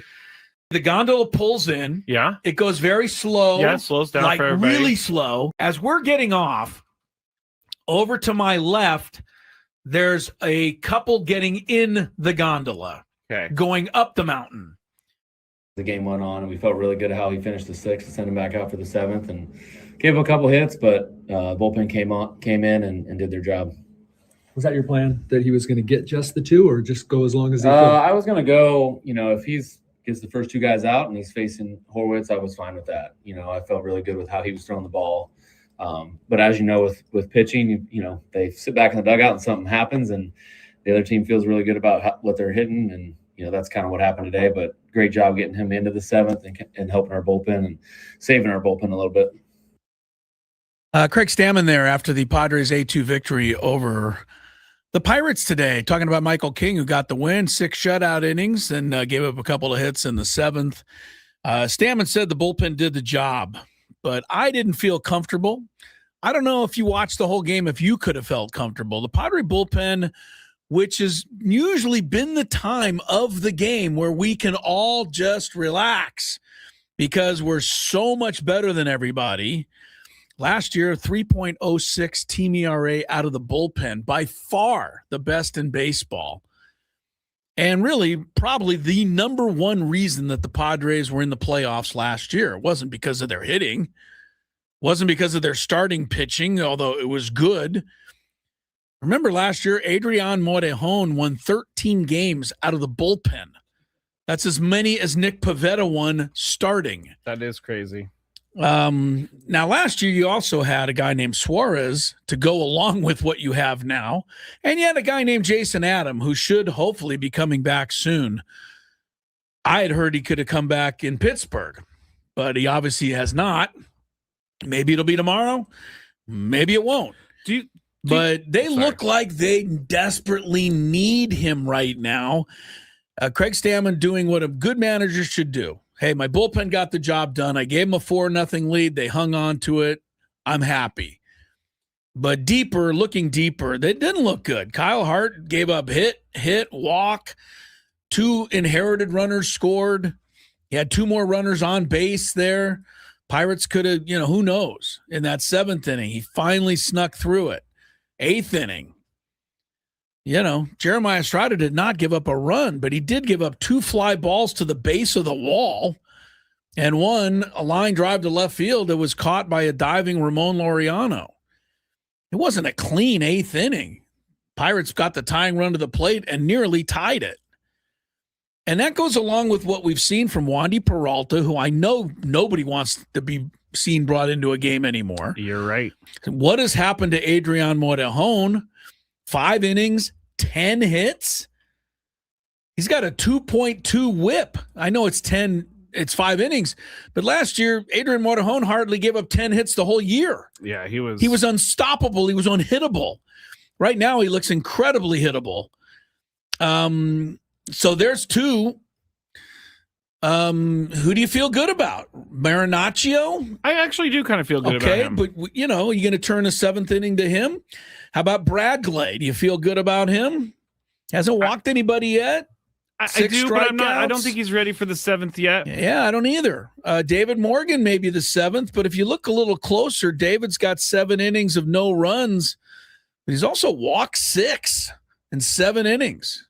He's had a lot of traffic. He's kind of been the Vasquez of the bullpen this year. He's been the traffic cop. Traffic cop. I don't feel good, and I just don't get the feeling that they can be too confident right now when the starter comes out in the 6th and Mason Miller isn't coming until the 9th, because they've got to get 7-8 outs in that bullpen almost every night. That's how baseball works these days. Yeah. Starters don't go 8 and then the reliever comes in. Starters go 5 2/3, and then you got to find guys to get those 7-8 outs. Right now, I don't feel confident the Padres are going to get those. I don't either. So that's weird to me because we've always had that. And the only difference right now is that Jason Adam isn't here. I guess Matsui's not here either. That's true. So, those 2 guys get healthy. What are you going to do? Get rid of Marinaccio and Kyle Hart? You can't get rid of. I didn't say you could. I don't know what you're going to do. Answering. You only have so many spots on the roster. Well, they're going to have to play the game. You're not going to give up Morejon. No. They're going to play the game of you have options. We're going to option you. I think you are. Wandy Peralta pitched an inning yesterday. He walked the first guy, and darn well you went, oh, God. I did. And he got a double play, and he got out of it. But I don't feel good with him at all. He's been in 6 games, Wandy, and to me, he's blown 3 of them. And I'm not looking you at don't the want my answer. I'm not looking at the blown save stat, or I'm not looking at the hold stat. I'm looking at when you come in, do you do the job? End of story. Yes or no? Kyle Hart, I'm going to give him a yes today, but it was a sketchy yes. I'm going to give Estrada a yes today, but it's not without me having my heart in my throat a couple of times. So we'll see. This early. We'll check on it. Mason Miller obviously can't pitch every game, every inning. He's incredible, though. Goodness. He is incredible. 13 strikeouts in 18 batters. I really do think that Jason Adam is going to be back in this next homestand, maybe even tomorrow. I hope so. And, can we count on him to just pick up right where he left off? That's a good question. You got to give him a little time to get comfortable and, trust his stuff. And, we'll see. He pitched some scoreless. He had some scoreless outings in AAA. Yeah, 3 of them, I believe. I don't know that the San Antonio or who do they El play? El Paso. Yeah, but who does El Paso play? Oh, probably some the Oklahoma City 69ers or 89ers or whatever the hell they are. Let me go see. I don't know who's in that league. I'm just saying it's not the big leagues. So I Jason Adam, hopefully rush him back, whatever. But the bullpen is scaring me right now. And I thought I'd never say that with the Padres. Yeah, it is their strength. Normally. The Isotopes, Albuquerque Isotopes. Yeah, the Isotope. There you go. The Reno Aces. There you go. Other concerns, despite the victory today, Fernando swinging like a rusty gate. I know it's early. 3 doubles in 12 games. That's 1 extra base hit every 4 games. He's got 4 RBIs. He got a bouncing single in the 9th inning today to drive in a run.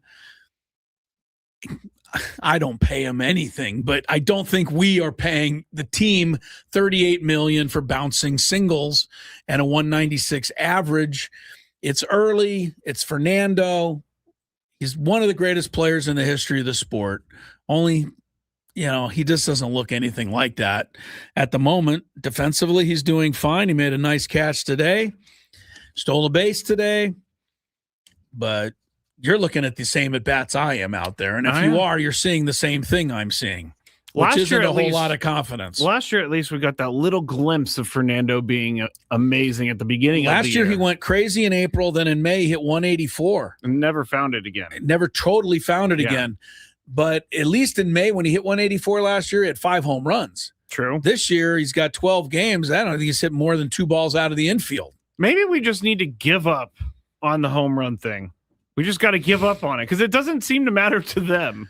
Finally, fine. Then hit doubles. You can't win games with 3 singles. No. Consistently. Yeah, you're right. You can't. And you can't rely on teams to throw the ball away the way the Pirates did today consistently. Eventually, you need some slug. You do. Manny didn't play today. I don't mind that. And Duhar came up with a nice game today. Castellanos has continued to contribute at the right moment. He's got, 3 clutch hits on this road trip for 5 RBIs. That's important. That's the kind of thing you need. And then some of the basics. You can't, Michael King just completely obliterates the handling of a rundown today. Brain cramp, call it what you will. Good teams don't do rundowns like that. If you don't know what I'm talking about, go back through, but he threw to the wrong base and the guy ended up being safe. And those things bug me because I'm kind of a stickler for things. I bet you don't see that again this season from Michael King. I hope not. Guys on second base, no outs. We had it 3 times today. We didn't move the runner once.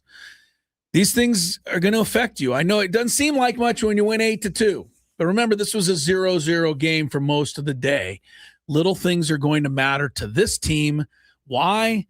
Because they don't bomb home runs. Mm-hmm. When you bomb home runs and score 8-9 runs, you can make mistakes. Yes. When you don't hit home runs and bomb, that stuff, you can't make as many. That's just the way it works. Not thrilled at how they played today, but they won. And 6-6 after a 1-4 start. That's a thumbs up. And a 4-2 road trip. Yeah, 4-2 road trip to the East. You played one of the worst teams in baseball, the Red Sox, this year. You think so? This year they are, so far. Okay. And you played one of the worst teams in baseball every year, the Pirates. Before that, you played the Giants, who are also one of the worst teams in baseball. The Giants took that series. And now you're playing really the worst team ever in baseball, the Rockies, although the Rockies are currently crazy in 6-6. Just like you are. I don't like it. I don't like that the Rockies are coming to town after sweeping. They swept the Astros, and they held the Astros, I think, to 3 runs in 3 games. I don't know that what happened to the Astros. I don't know that that's ever happened in the history of Coors Field. That is like that the Rockies wild. have held a team to 3 runs in 3 games. That's pretty crazy, gotta say. Doesn't happen too often if it's ever happened before. I don't think it's right. I think it was 2 runs in the last 2 games, but still, that's a lot for the Rockies. Take a break. More Gwynn and Chris coming up. Stick around in the happy hour. From the 8-5. Tony, you care to, Tony, I don't know where Tony went. Because Tony, I see the corner of his room. Oh, well, hopefully he'll be back shortly. Harbaugh. I'm not sure where he went. I might text him to see if he's okay here in a second. Hope he didn't. Yeah. Did you think he fell in the shower or I hope he didn't meet with foul play. You think he met with foul play in our commercial break? I don't know. I mean, he is in New York City. So. He's in New York City. It could be, you never know. All right, we'll just go forward. We're just going to go forward without Tony. I'm sure he'll rejoin us when he gets a moment. Everybody stare at that box in the top right corner because it's just the corner of his room. I'm going to look now. I'm kind of intrigued. Oh, someone says maybe he's in the bathroom. I don't know. He's been known to go there. As have all of us, frankly, but him more than most. Over under, Tony just forgot that he was doing the show. That's not nice. Yeah, so maybe that's what they're thinking. You know what just hit me, Chris? No. What if Tony went out to get like ice or something and he forgot his room key? That is something that he is more than capable of doing. Because he would never be gone this late, this long, with knowing that he was on the show. No kidding, man. We took a commercial break like 5 minutes ago, and he has not returned. I'm going to text him. Like, ask him, are you out in the hall trying to get into your room right now? Everything okay? Oh, no. Question mark. Scaring me. No. Did you hear back from Tony yet? No, I'm thinking something. I'm thinking he locked himself out. He doesn't have his phone because it's in the room, so he's down at the front desk or something. I don't know. I'm sure there's a story in here somewhere. There's definitely got to be a air. story. Anyway. I was very concerned about Tony, and I took him off the screen because he's not back. I guarantee you he got locked out of his room. I don't think you're wrong, because that makes sense. But how far away is the lobby? Of course, the New York hotel, it could be one of those ones where you got to wait a while to get up to the... And he's just sitting in line. I don't know why I find this so funny, but it is. Well, it's funny if he comes back with a funny story. Yeah, like I locked myself out. It's not funny if he fell and hit his head somewhere and we don't know where he is. That's not funny. Of course, that's not funny. He's obviously not with his phone because he hasn't gotten back to us. Has Tony locked himself out before? Not during the show, but I'm sure he has at one point in his life. Of all people, Tony would certainly seem to be one who would do it. Oh, August also says, Clinton said, got to use the key card for the elevator too. So maybe he's just stuck. You can't even get down? No, you don't need the key card to go down. Okay. You only need those to go up. You should be able to get down to the lobby to say, hey, I locked myself out. In New York City. But if we do, can you go to the Padre Hotel and knock on Tony's door? We don't know where he is still. No. Still hasn't come back. And I turned on It's been 20 minutes now. I know. Now I'm starting to get a little worried. Yeah. Where'd he go? What happened? I don't know. I would call the front desk of the hotel, but I have no idea where they're staying. I don't know where they're staying either. And when you sent him a text and said, is everything all right? We have not heard back from him. He is still not back in his room. I bet you he is standing in line in the lobby as we speak. Trying to get his key back. Someone said text Jesse or Dave. And it's really not a bad idea. Maybe at the next break, though. Yes. If we get to the next break, we got to text those guys so that they can go make sure he's okay. Because I don't know where he is. It's crazy. Dave Marcus is probably the one to text. We'll text Dave. Because he's, Jesse could be doing anything, but Dave's always there ready to go. You're trying to say Dave has a ho-hum life and he'd just be sitting around waiting for a text, whereas Jesse might be busy? Is that what you're... Dave's been doing this job for like 30 years. I don't think the what is the word I'm looking for? Never mind. All right. Well, there's certainly an explanation, but we don't have it yet. Text Scan. I don't know Scan well enough to text him. We're going to text Dave if this gets to the top of the hour, and we still don't have a Tony Gwynn Jr. sighting. All right, do we just go to traffic like it's normal behavior time? I mean, it just seems weird. We got to move on with the show. Show must go on? Yeah. I don't know. All right, we're going to do the good, the bad, and the really, really weird and ugly next here after traffic. All right, it's with less enthusiasm than usual that we embark on the good, the bad, and the ugly for week 2, Scrape. I'm going to try not to worry too much. I'm going to try not to worry also. I'm not necessarily the worrying type. I'm not either. But, I'm intrigued now at this point. Like it's with this long pass to Devontae Smith. He's back! Helped put him there. Hold on, he's back, everybody! Stop everything. I literally, we went to commercial break. I laid on the bed, and then I just fell asleep. I never even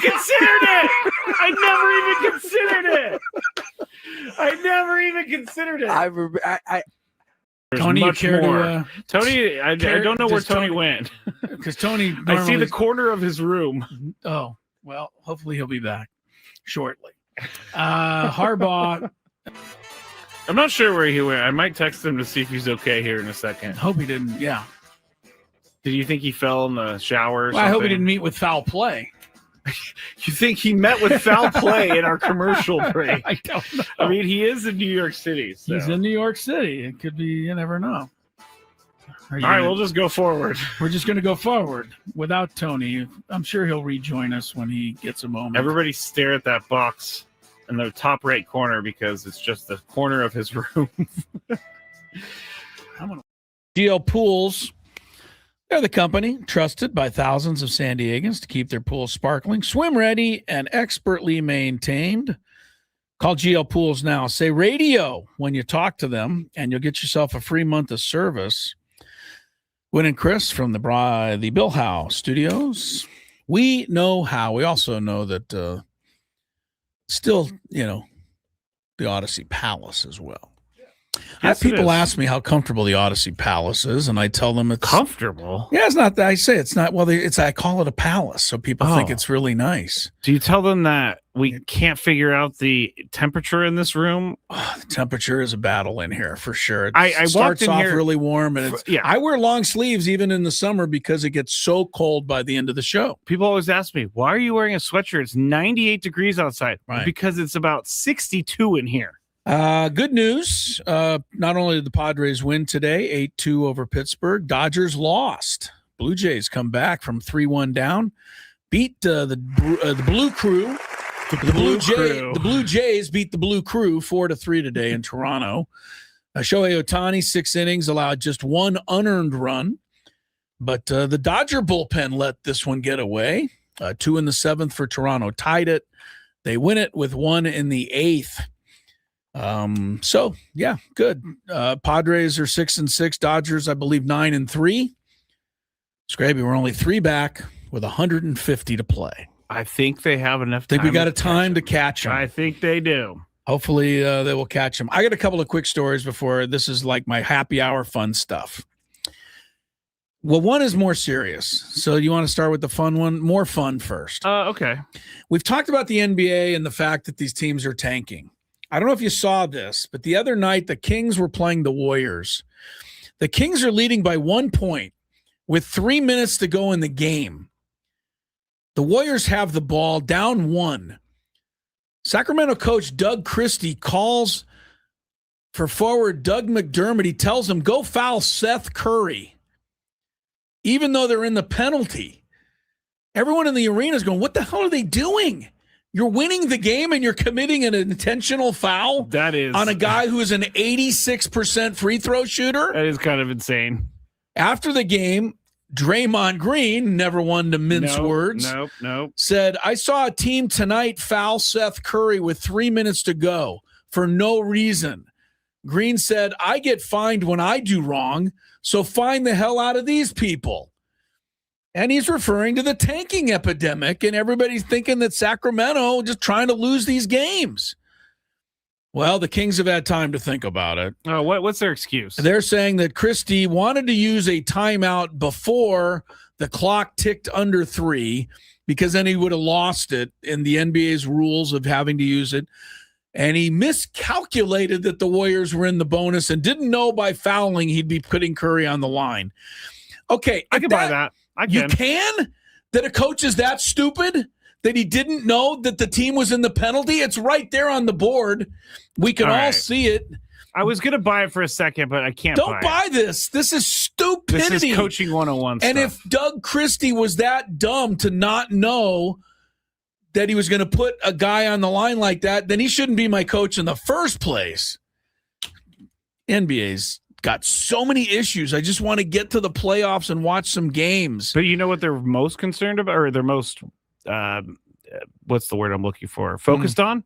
Expanding the league. Yeah. Expanding the league, doing a European league. Here's the great Doug Christie after a recent win over the Jazz. Quote, tanking is the last thing I would do. I respect the game too much. Well, I don't believe you. But if I did believe you, then what's the matter with all the people that don't respect the game enough? Because there's a lot of people tanking. Yeah. And we see it, and it's just, it doesn't have to even be in the game anymore. Just the lineup. We talked about it earlier. The Washington Wizards, who were in the running for the worst record, started 2 G League guys last night against the Bulls just to make sure they would lose, and they did by 31 to the Bulls, who haven't beaten anybody, in the last 2 months. Yeah, that's a pretty good win for the Bulls right there. Sure. All right, here's the other story. This is more serious, but I have some thoughts on it, and I don't know what's right. I have no idea what you're talking about. Prosecutors are seeking Tiger Woods' prescription drug records from a pharmacy.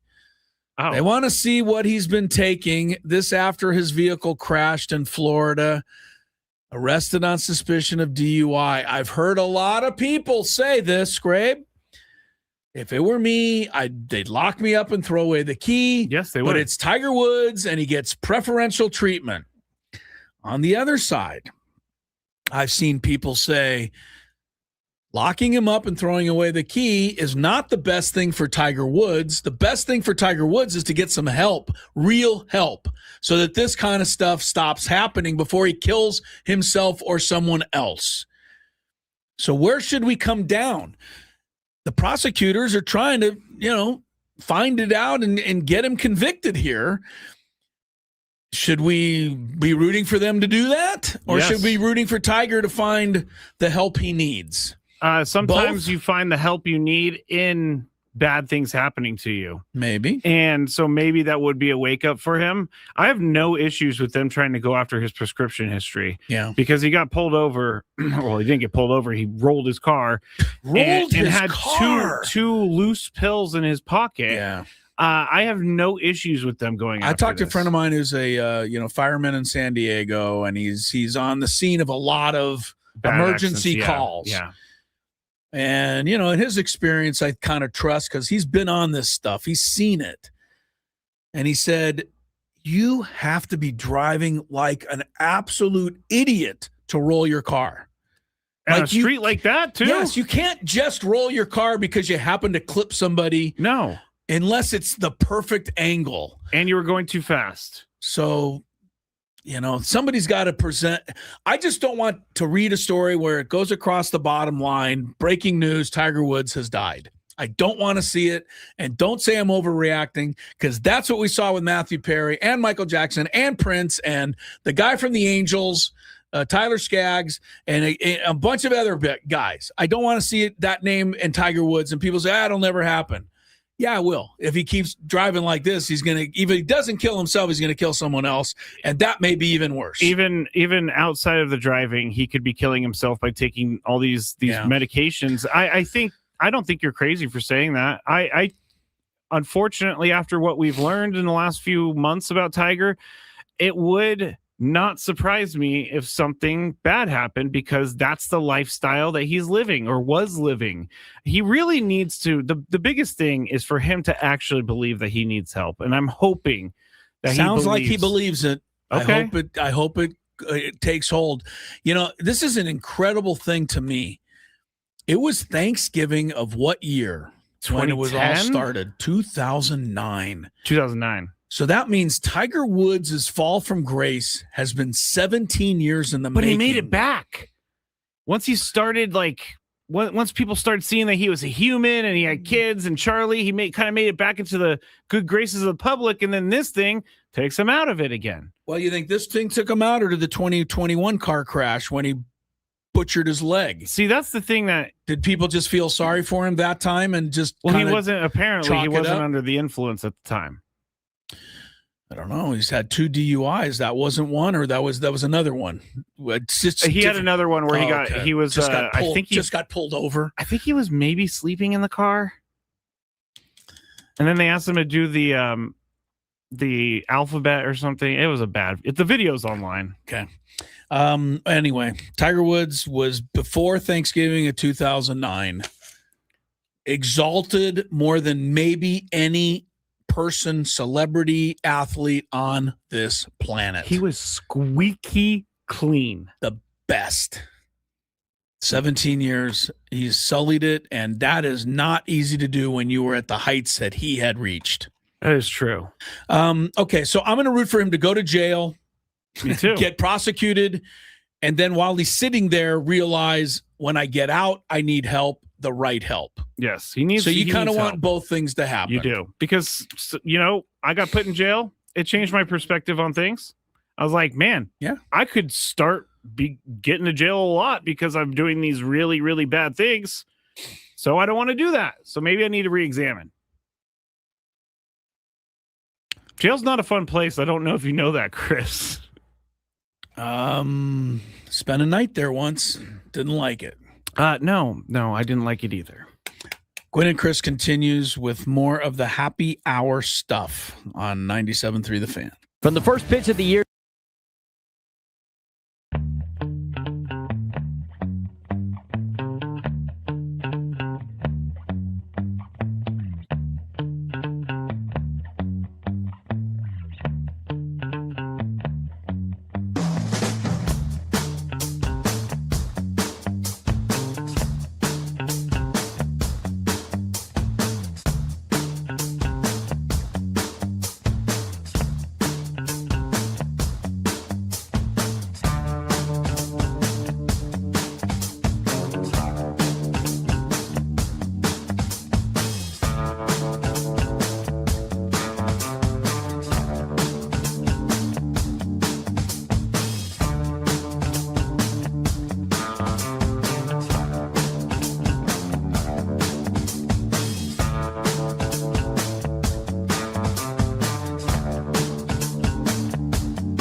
more than they had all year coming into the game.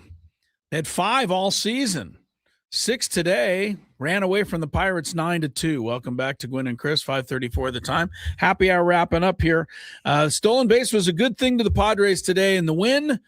It also was a bad thing for the Dodgers and their loss. Toronto got the winning run on a first and third steal opportunity, and the throw down to second base by Will Smith bounced away. And in came the winning run from third base on one of those double steal deals. So All right. I'll be honest with you, I'm surprised the Dodgers in a 3-3 game would throw down to second base there and risk the winning run coming in. But they did. That's an arrogant move right there. The Dodgers just figured they'll score 6 in the top of the ninth anyway and win the game.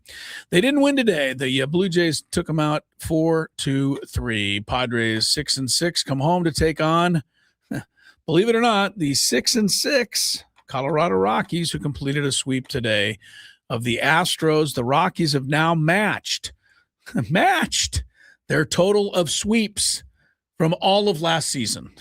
They had 1 last year, and they have 1 already this year. Hey, Drew Goodman did not steer us wrong. Drew Goodman said we're going to be better. I don't even think he thought. I don't think he expected to come to town here 6-6. Remember when we talked at the beginning and I said, the Rockies are coming here after 12 games. What do you think their record will be? You said 2-10. Yeah. I said, I'll give them 4-8 at tops. And they're 6-6. So Padres will go after them tomorrow. You know who's pitching, though, tomorrow for the Padres? Come on. Is it our guy Randy Vasquez? It's everybody's favorite guy all of a sudden. Randy Vasquez, the guy you worry about the least. I love Randy Vasquez. Last year, if it was Randy Vasquez, you'd all be going, oh man. This year, Randy Vasquez is pitching. Yes. You know why I love Randy Vasquez? Because I read about him in the offseason, and he did a major transformation of his attitude. body and His attitude. Yeah. And then he's working with you, Darvish. You're absolutely right. He decided he to work. worked on it. He worked on his craft. Funny. Seems like a thing you'd normally want to do, but people say he didn't really work on it so much last year. Is that what they say? Year. I've heard. I have not heard that. Masters starts tomorrow morning. Also, one more thing for tomorrow morning before we finish with Mark Ziegler today. The epic Padre Roundtable will take place at 9 a.m. tomorrow morning, live, 60 minutes of commercial-free Padre talk. Are you in on it tomorrow? No, I'm. You're not in tomorrow. I'm not going to be in on many of them. Oh, because I don't think I'll be able to. Anyway, I have another job, so. Oh, yes, you do have other things you do. But I now. will. But I'm going to try to do one here and there. Here and there. So last week was because Braden was off. Tomorrow's squad, I believe, will be Ben Woods, Chris Ello, Braden, and special guest Mark Mudcat Grant. Yeah. It'll be first epic roundtable performance from Mud. I'm looking forward to that. I like the new wrinkle of adding a guest. I think it's a good idea. It's the first time we've ever done it. I think Mark Grant will make me the second funniest person on the roundtable tomorrow because he himself is pretty funny. He is going to be funny. I'm really curious to see how it goes with him. Not because it's going to be bad, just because, like, you guys are going to be critical of this team. He's kind of critical of this team, but I want to see how far he's willing to go. I'm going to throw it over. I want to go throwing it over to you now, Mudley. Mudley. I do love the Mudley name. Mudley. All right. Traffic. And then we finish things up. Mark Ziegler was on with us earlier. I thought it was a good conversation. First on the Aztecs and them losing all their basketball players to the portal. But then some more just general stuff about basketball, college basketball, the portal, how they can change it, save it. It's good. And we also mixed a little Olympics talk into this. I don't know how we did all of this in such a short time. We'll find out. From the 855 Get Ross San Diego after accidents or injury. And we have an accident. The connector is partially blocked at the 15 South at the 8 over by Camino del Rio. It's backed up to Friars Road. And traffic is brought to you by the Caltrans Stormwater Program. Visit them at cleanwaterca.com. I'm Andre with Gwynn and Chris on San Diego's #1 sports station, 97.3 The Fan. I guess everybody feels like the grass is greener somewhere else, even guys that are probably in decent situations. Mark Ziegler does join us. We appreciate it as always. Hi, Mark. How are you? I'm doing okay. Good. Just wait for my phone to ring and see who's next or who's coming next. It's just kind of a weird space right now. It is weird, but to be expected, I think, right? And number one and number two, without being, suggesting something that's not true. I kind of get the feeling that this was a team that Brian Dutcher isn't going to be minding, that breaks up a little bit. I think he'd almost want to give it a shot with a different group next year. Yeah, and if you look, you look at the Final Four, okay, UConn had a bunch of guys back, but, the national champion was built with all transfers. I think it's just the way of the world right now, and, they gave this team and this group of guys 2 years, and it wasn't like they were terrible. They went to the NCAA tournament 1 year, they just missed on another year. Yeah. But I think you're right. I don't know if anyone will admit it over there, but I think there's just sort of a feeling like, okay, it's time. Let's try something else. Now, it might not be better than what they had, because when you look at the talent that they were able to keep and the discount that a lot of those guys took to stay, right, that was pretty substantial. To get that level of talent in this market is going to require money they don't have. But that said, it's not all about talent. It's about, cohesion, chemistry, and maybe less is more. Maybe having a shorter rotation will get you some better results. I was curious because I went through your story with a fine-tooth comb, and of course I've seen everybody, right? I know, but hey, look, this is my favorite team, the Aztec basketball. That's my favorite team. I keep a close eye on this. And the guys in the portal, you had kind of suggested a while ago, we're probably going to go in there. The guy that surprised me based on what I'm reading at this point is LZ Harrington. I kind of thought he was almost a given, being as he sat out the end of the season.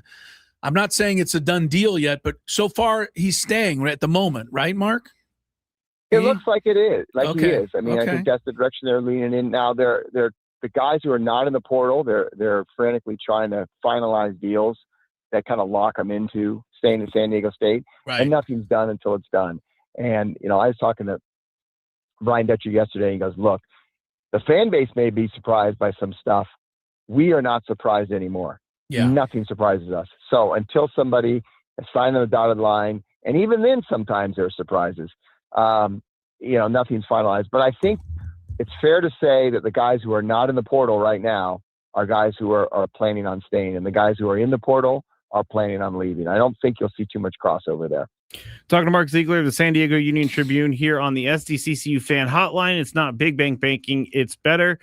I want to talk about the marketing aspect of everything, because it's got to be extremely difficult for a college to get people to buy in season after season when the team is different every single year. And I know that this is a problem for most of college basketball, but how do the Aztecs sell their program and sell their tickets without knowing who's going to be on this team? That's a really good question, and I don't know if anybody has that answer. And I don't think we've really seen the effects of this on fan bases yet. I think it's going to be a little bit delayed. I think it's going to be 2-3 years down the road. But I know there's fatigue among the fan base. I hear it all the time. I have lots of friends who are season ticket holders who are considering for the first time not renewing. And these are people who had tickets for 10, 15, 20 years. And they are considering it. Doesn't mean they'll do it, but the fact that they're considering it tells me that there is a lot of anxiety and fatigue there with the fan base. And, it's a delicate thing. I think, if you're a administration, you're trying to get your coach to fill the roster as quickly as possible, and try to build some excitement over that team for the next year. But I just think people are going to get tired of trying to learn new names and faces and see them leave every year. And eventually they'll just hit a breaking point. We saw some games this year that Piazza Arena was not sold out. That's coming off of 5 straight years in the NCAA tournament. I think that was a warning sign. And I think you'll see some more of those next year. It'll be interesting to see if they even sell out for the first time in a while with season tickets. So it's a good problem to have at San Diego State, where you've got a season ticket base that's always coming. But even at San Diego State, I think you can see that eroding a little bit. Yeah.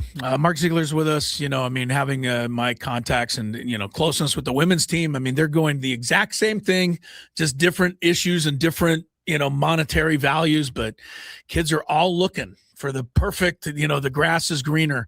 Mark, let me ask you, because there's two people I really trust on college basketball. You're at the top. Jay Billis, who I don't get to talk to as much, is right there as well. And he was talking about the fact that the NCAA had their chance. Like 50 years, they could have put something together that helped, appease and compensate the athletes. And they looked the other way, and they just hid behind the antitrust exemptions or whatever they had. And now they're stuck where they are, and they're in Washington, D.C. on their knees trying to get this to stop. I'm sure Jay Billis is pretty close to correct. How do you and where do you see this going in the immediate future? Because it doesn't look like it can stay. It doesn't seem like a model that can exist forever. Yeah, I think what's going to happen in the near future is, so how are universities funding this? Because they don't have the money. I mean, everyone wants to say, oh, our college athletics has so much money and the athletes are just getting their piece. They don't have the money. Not when you have Title IX and you are requiring universities to have women's sports programs that don't make money. Right. And so how are they funding this? Well, the way they're funding it is by going into debt. And that's San Diego State, and that's most universities in the country. And the athletic departments are going into huge amounts of debt. So a few years ago, San Diego State, if they had a $500,000 debt in the athletic department, it was a big issue. Well, now we're talking $20-30 million a year. Wow. And so it's a huge issue. And so what's going to happen is right now, the academic side of campuses is largely divorced from this, but they are going to start to look at this and go, well, wait a minute, you're making me make a 10% cut in my chemistry department, and your athletic department is allowed to carry these kind of debts? No, this is not going to continue. What's our mission here? Are we a university or are we professional sports organization? And I think that is going to curtail it. That's what's going to bring it back a little bit and maybe force some change. Yes, they're trying to do this in Congress, and maybe they'll get something done there. But even if you try to put a cap on it, the whole NIL thing is a horse so far out of the barn. I just don't think you can bring that back. I think the courts are just going to shoot everything down, and you're going to be able to basically pay athletes whatever you want to. And after all of that, the tournament still was pretty exciting. I thought, it brought a lot of thrills once you get to the actual games. Mark Ziegler is with us. I want to ask you, I get to steal you for a second, Olympics and tickets. My wife has us in whatever the portal is to buy tickets. What do you know about all this? What do they do with the $1,000 ticket price, Mark, at the Olympic? Who gets all my money when I start buying tickets for Los Angeles in 2028? Well, if you follow the World Cup just completely gouged everybody. Yes. And people still paid it. A lot of people still paid it, but a lot of people got priced out. I'm going to be really interested to see what happens with the Olympics because they're running a fiscal deficit right now, I believe. I think they're really worried about trying to break even. And this is not an organization where you can just have a deficit and it'll get taken care of by somebody. You don't want to, strap, the city of Los Angeles or the county of Los Angeles with that bill, particularly in a state that's bankrupt already, and it's going to be bankrupt for several years going forward. I guess. Yeah. So ticket prices are going to be high. They're going to try to gouge everything they can out of you, and I'm interested to see what the prices are going to be for the tickets to the soccer games in San Diego. Some of those are going to be very, very attractive, like the U.S. women's national team and maybe the U.S. men's national team. And some of them are going to be awful games. I mean, some of them are going to be, the women's tournaments expanded to 16 teams, and basically anything from 8 through 16 is a terrible team. Right. So they could be winning 14-0 to watch soccer that's worse than something you could go see at a local club on a weekend. Yeah. And so that's going to be interesting to me to see how they price that. But yeah, they're going to probably be expensive, and it's the Olympics. You want to go see the Olympics, you're going to have to pay. Yeah, that is very interesting to me. Because we were just talking about this in the last segment, and I may have erroneously said that they don't really have to pay for much as the Olympics. Do they have to rent the venues, or do they have to give money to the cities to try and build everything up, or how does that work? I thought the cities gave them money. So what I'm basically asking is, what does the Olympics have to spend? What's money their on? overhead, Mark? Well, that's the thing is the Olympic contract, basically, the IOC comes for almost nothing. And that's sort of the price of hosting an Olympics. And You just have to suck it up and find ways to make money. That's what I thought. Now, they get some money from the TV contract. That's the biggest money, the TV contract with NBC. But, as the organizing committee, you have to find ways to make it work. And in many, many, many countries, that's a huge deficit. Now, a lot of countries will eat that money just so they can say they host the Olympics and all the benefits that come with being a quote-unquote Olympic city. Los Angeles is already an Olympic city. They've already had an Olympics. I don't know that having another Olympics is going to change much for the city, but in some places, that's kind of the calculus. But if you look to like Athens, what happened in Athens, it bankrupted Greece, and a lot of their financial problems can be rooted back to the Olympics. So there's no guarantee they're going to make money on this thing, and that's why you're going to see high ticket prices. Full circle, Mark. Back to the Aztecs and the transfer portal. It is officially open because the season is over. When is it, quote, officially closed? And can players start changing teams now, or do they have to wait till it's closed? What is going to happen here going forward? No, they can start making. You've got to be in it. If you're going to change teams, you got to be in it before it closes. So it's open for 2 weeks. Oh, 2 weeks. Okay. And so we've got a while to go. But once you're in it, you can start changing teams. And then even after it closes, you can change teams if you are in it. Okay. And so there's a couple of exceptions with grad transfers or that type of thing where you don't need to be in the portal. But for the most part, all these players are going to have to be in there. So that, teams trying to keep guys are not going to breathe a sigh of relief until the thing is actually closed. And you could see people commit to a team today, tomorrow, the next day, or it could happen in May and June. So it's just sort of an open-ended question in terms of who you're going to get. But I think you'll start seeing a lot of movement by the end of this week. Is it just like a website where they go to and they can filter out, like, I need a guard that is, does this and this and this, and then they say, oh, that guy, I'm going to go after him. I don't know how it actually works. Yeah, what do the coaches do? There's a portal that they can look in themselves, right? Yeah, and they can see all the names that are in there, and then they can go on to what they call Synergy, which everybody has, which is a film.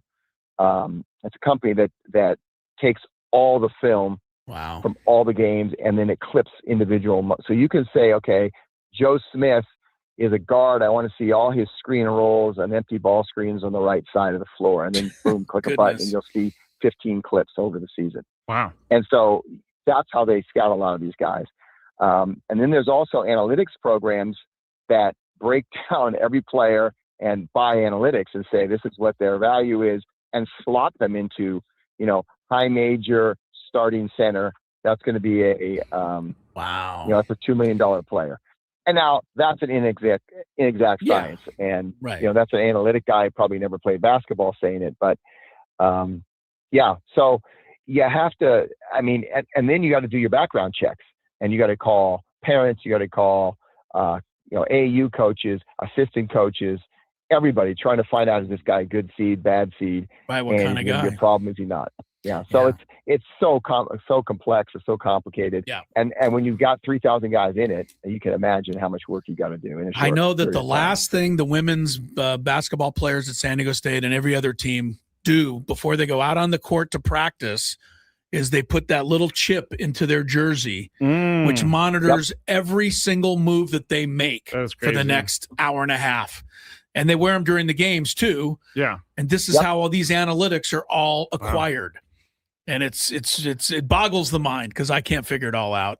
And I've asked, like, how does this work? What happens? And then I start losing. I'm like, okay, forget it. I don't get it.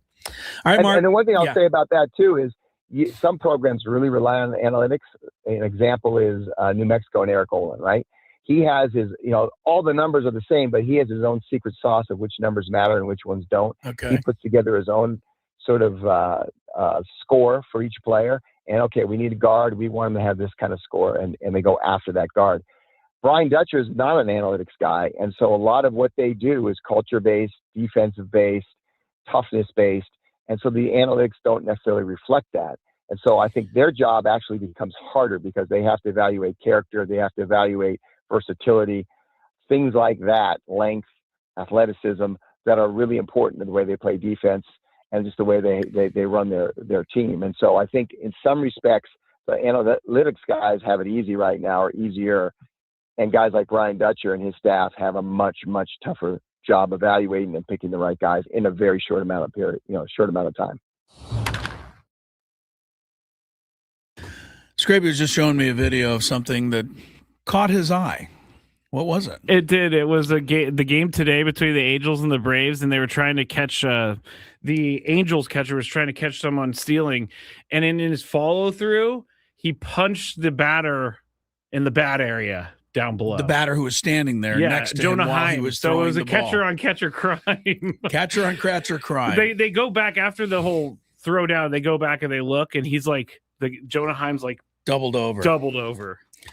I've never seen that before. No, that's a new one. All right, Padres over the Pirates, 8-2 today. They take the series. They come home 6-6. Rockies tomorrow start a 4-game series. Last year at this time, the Rockies came to town, and the Padres not only swept them, they did not allow a run.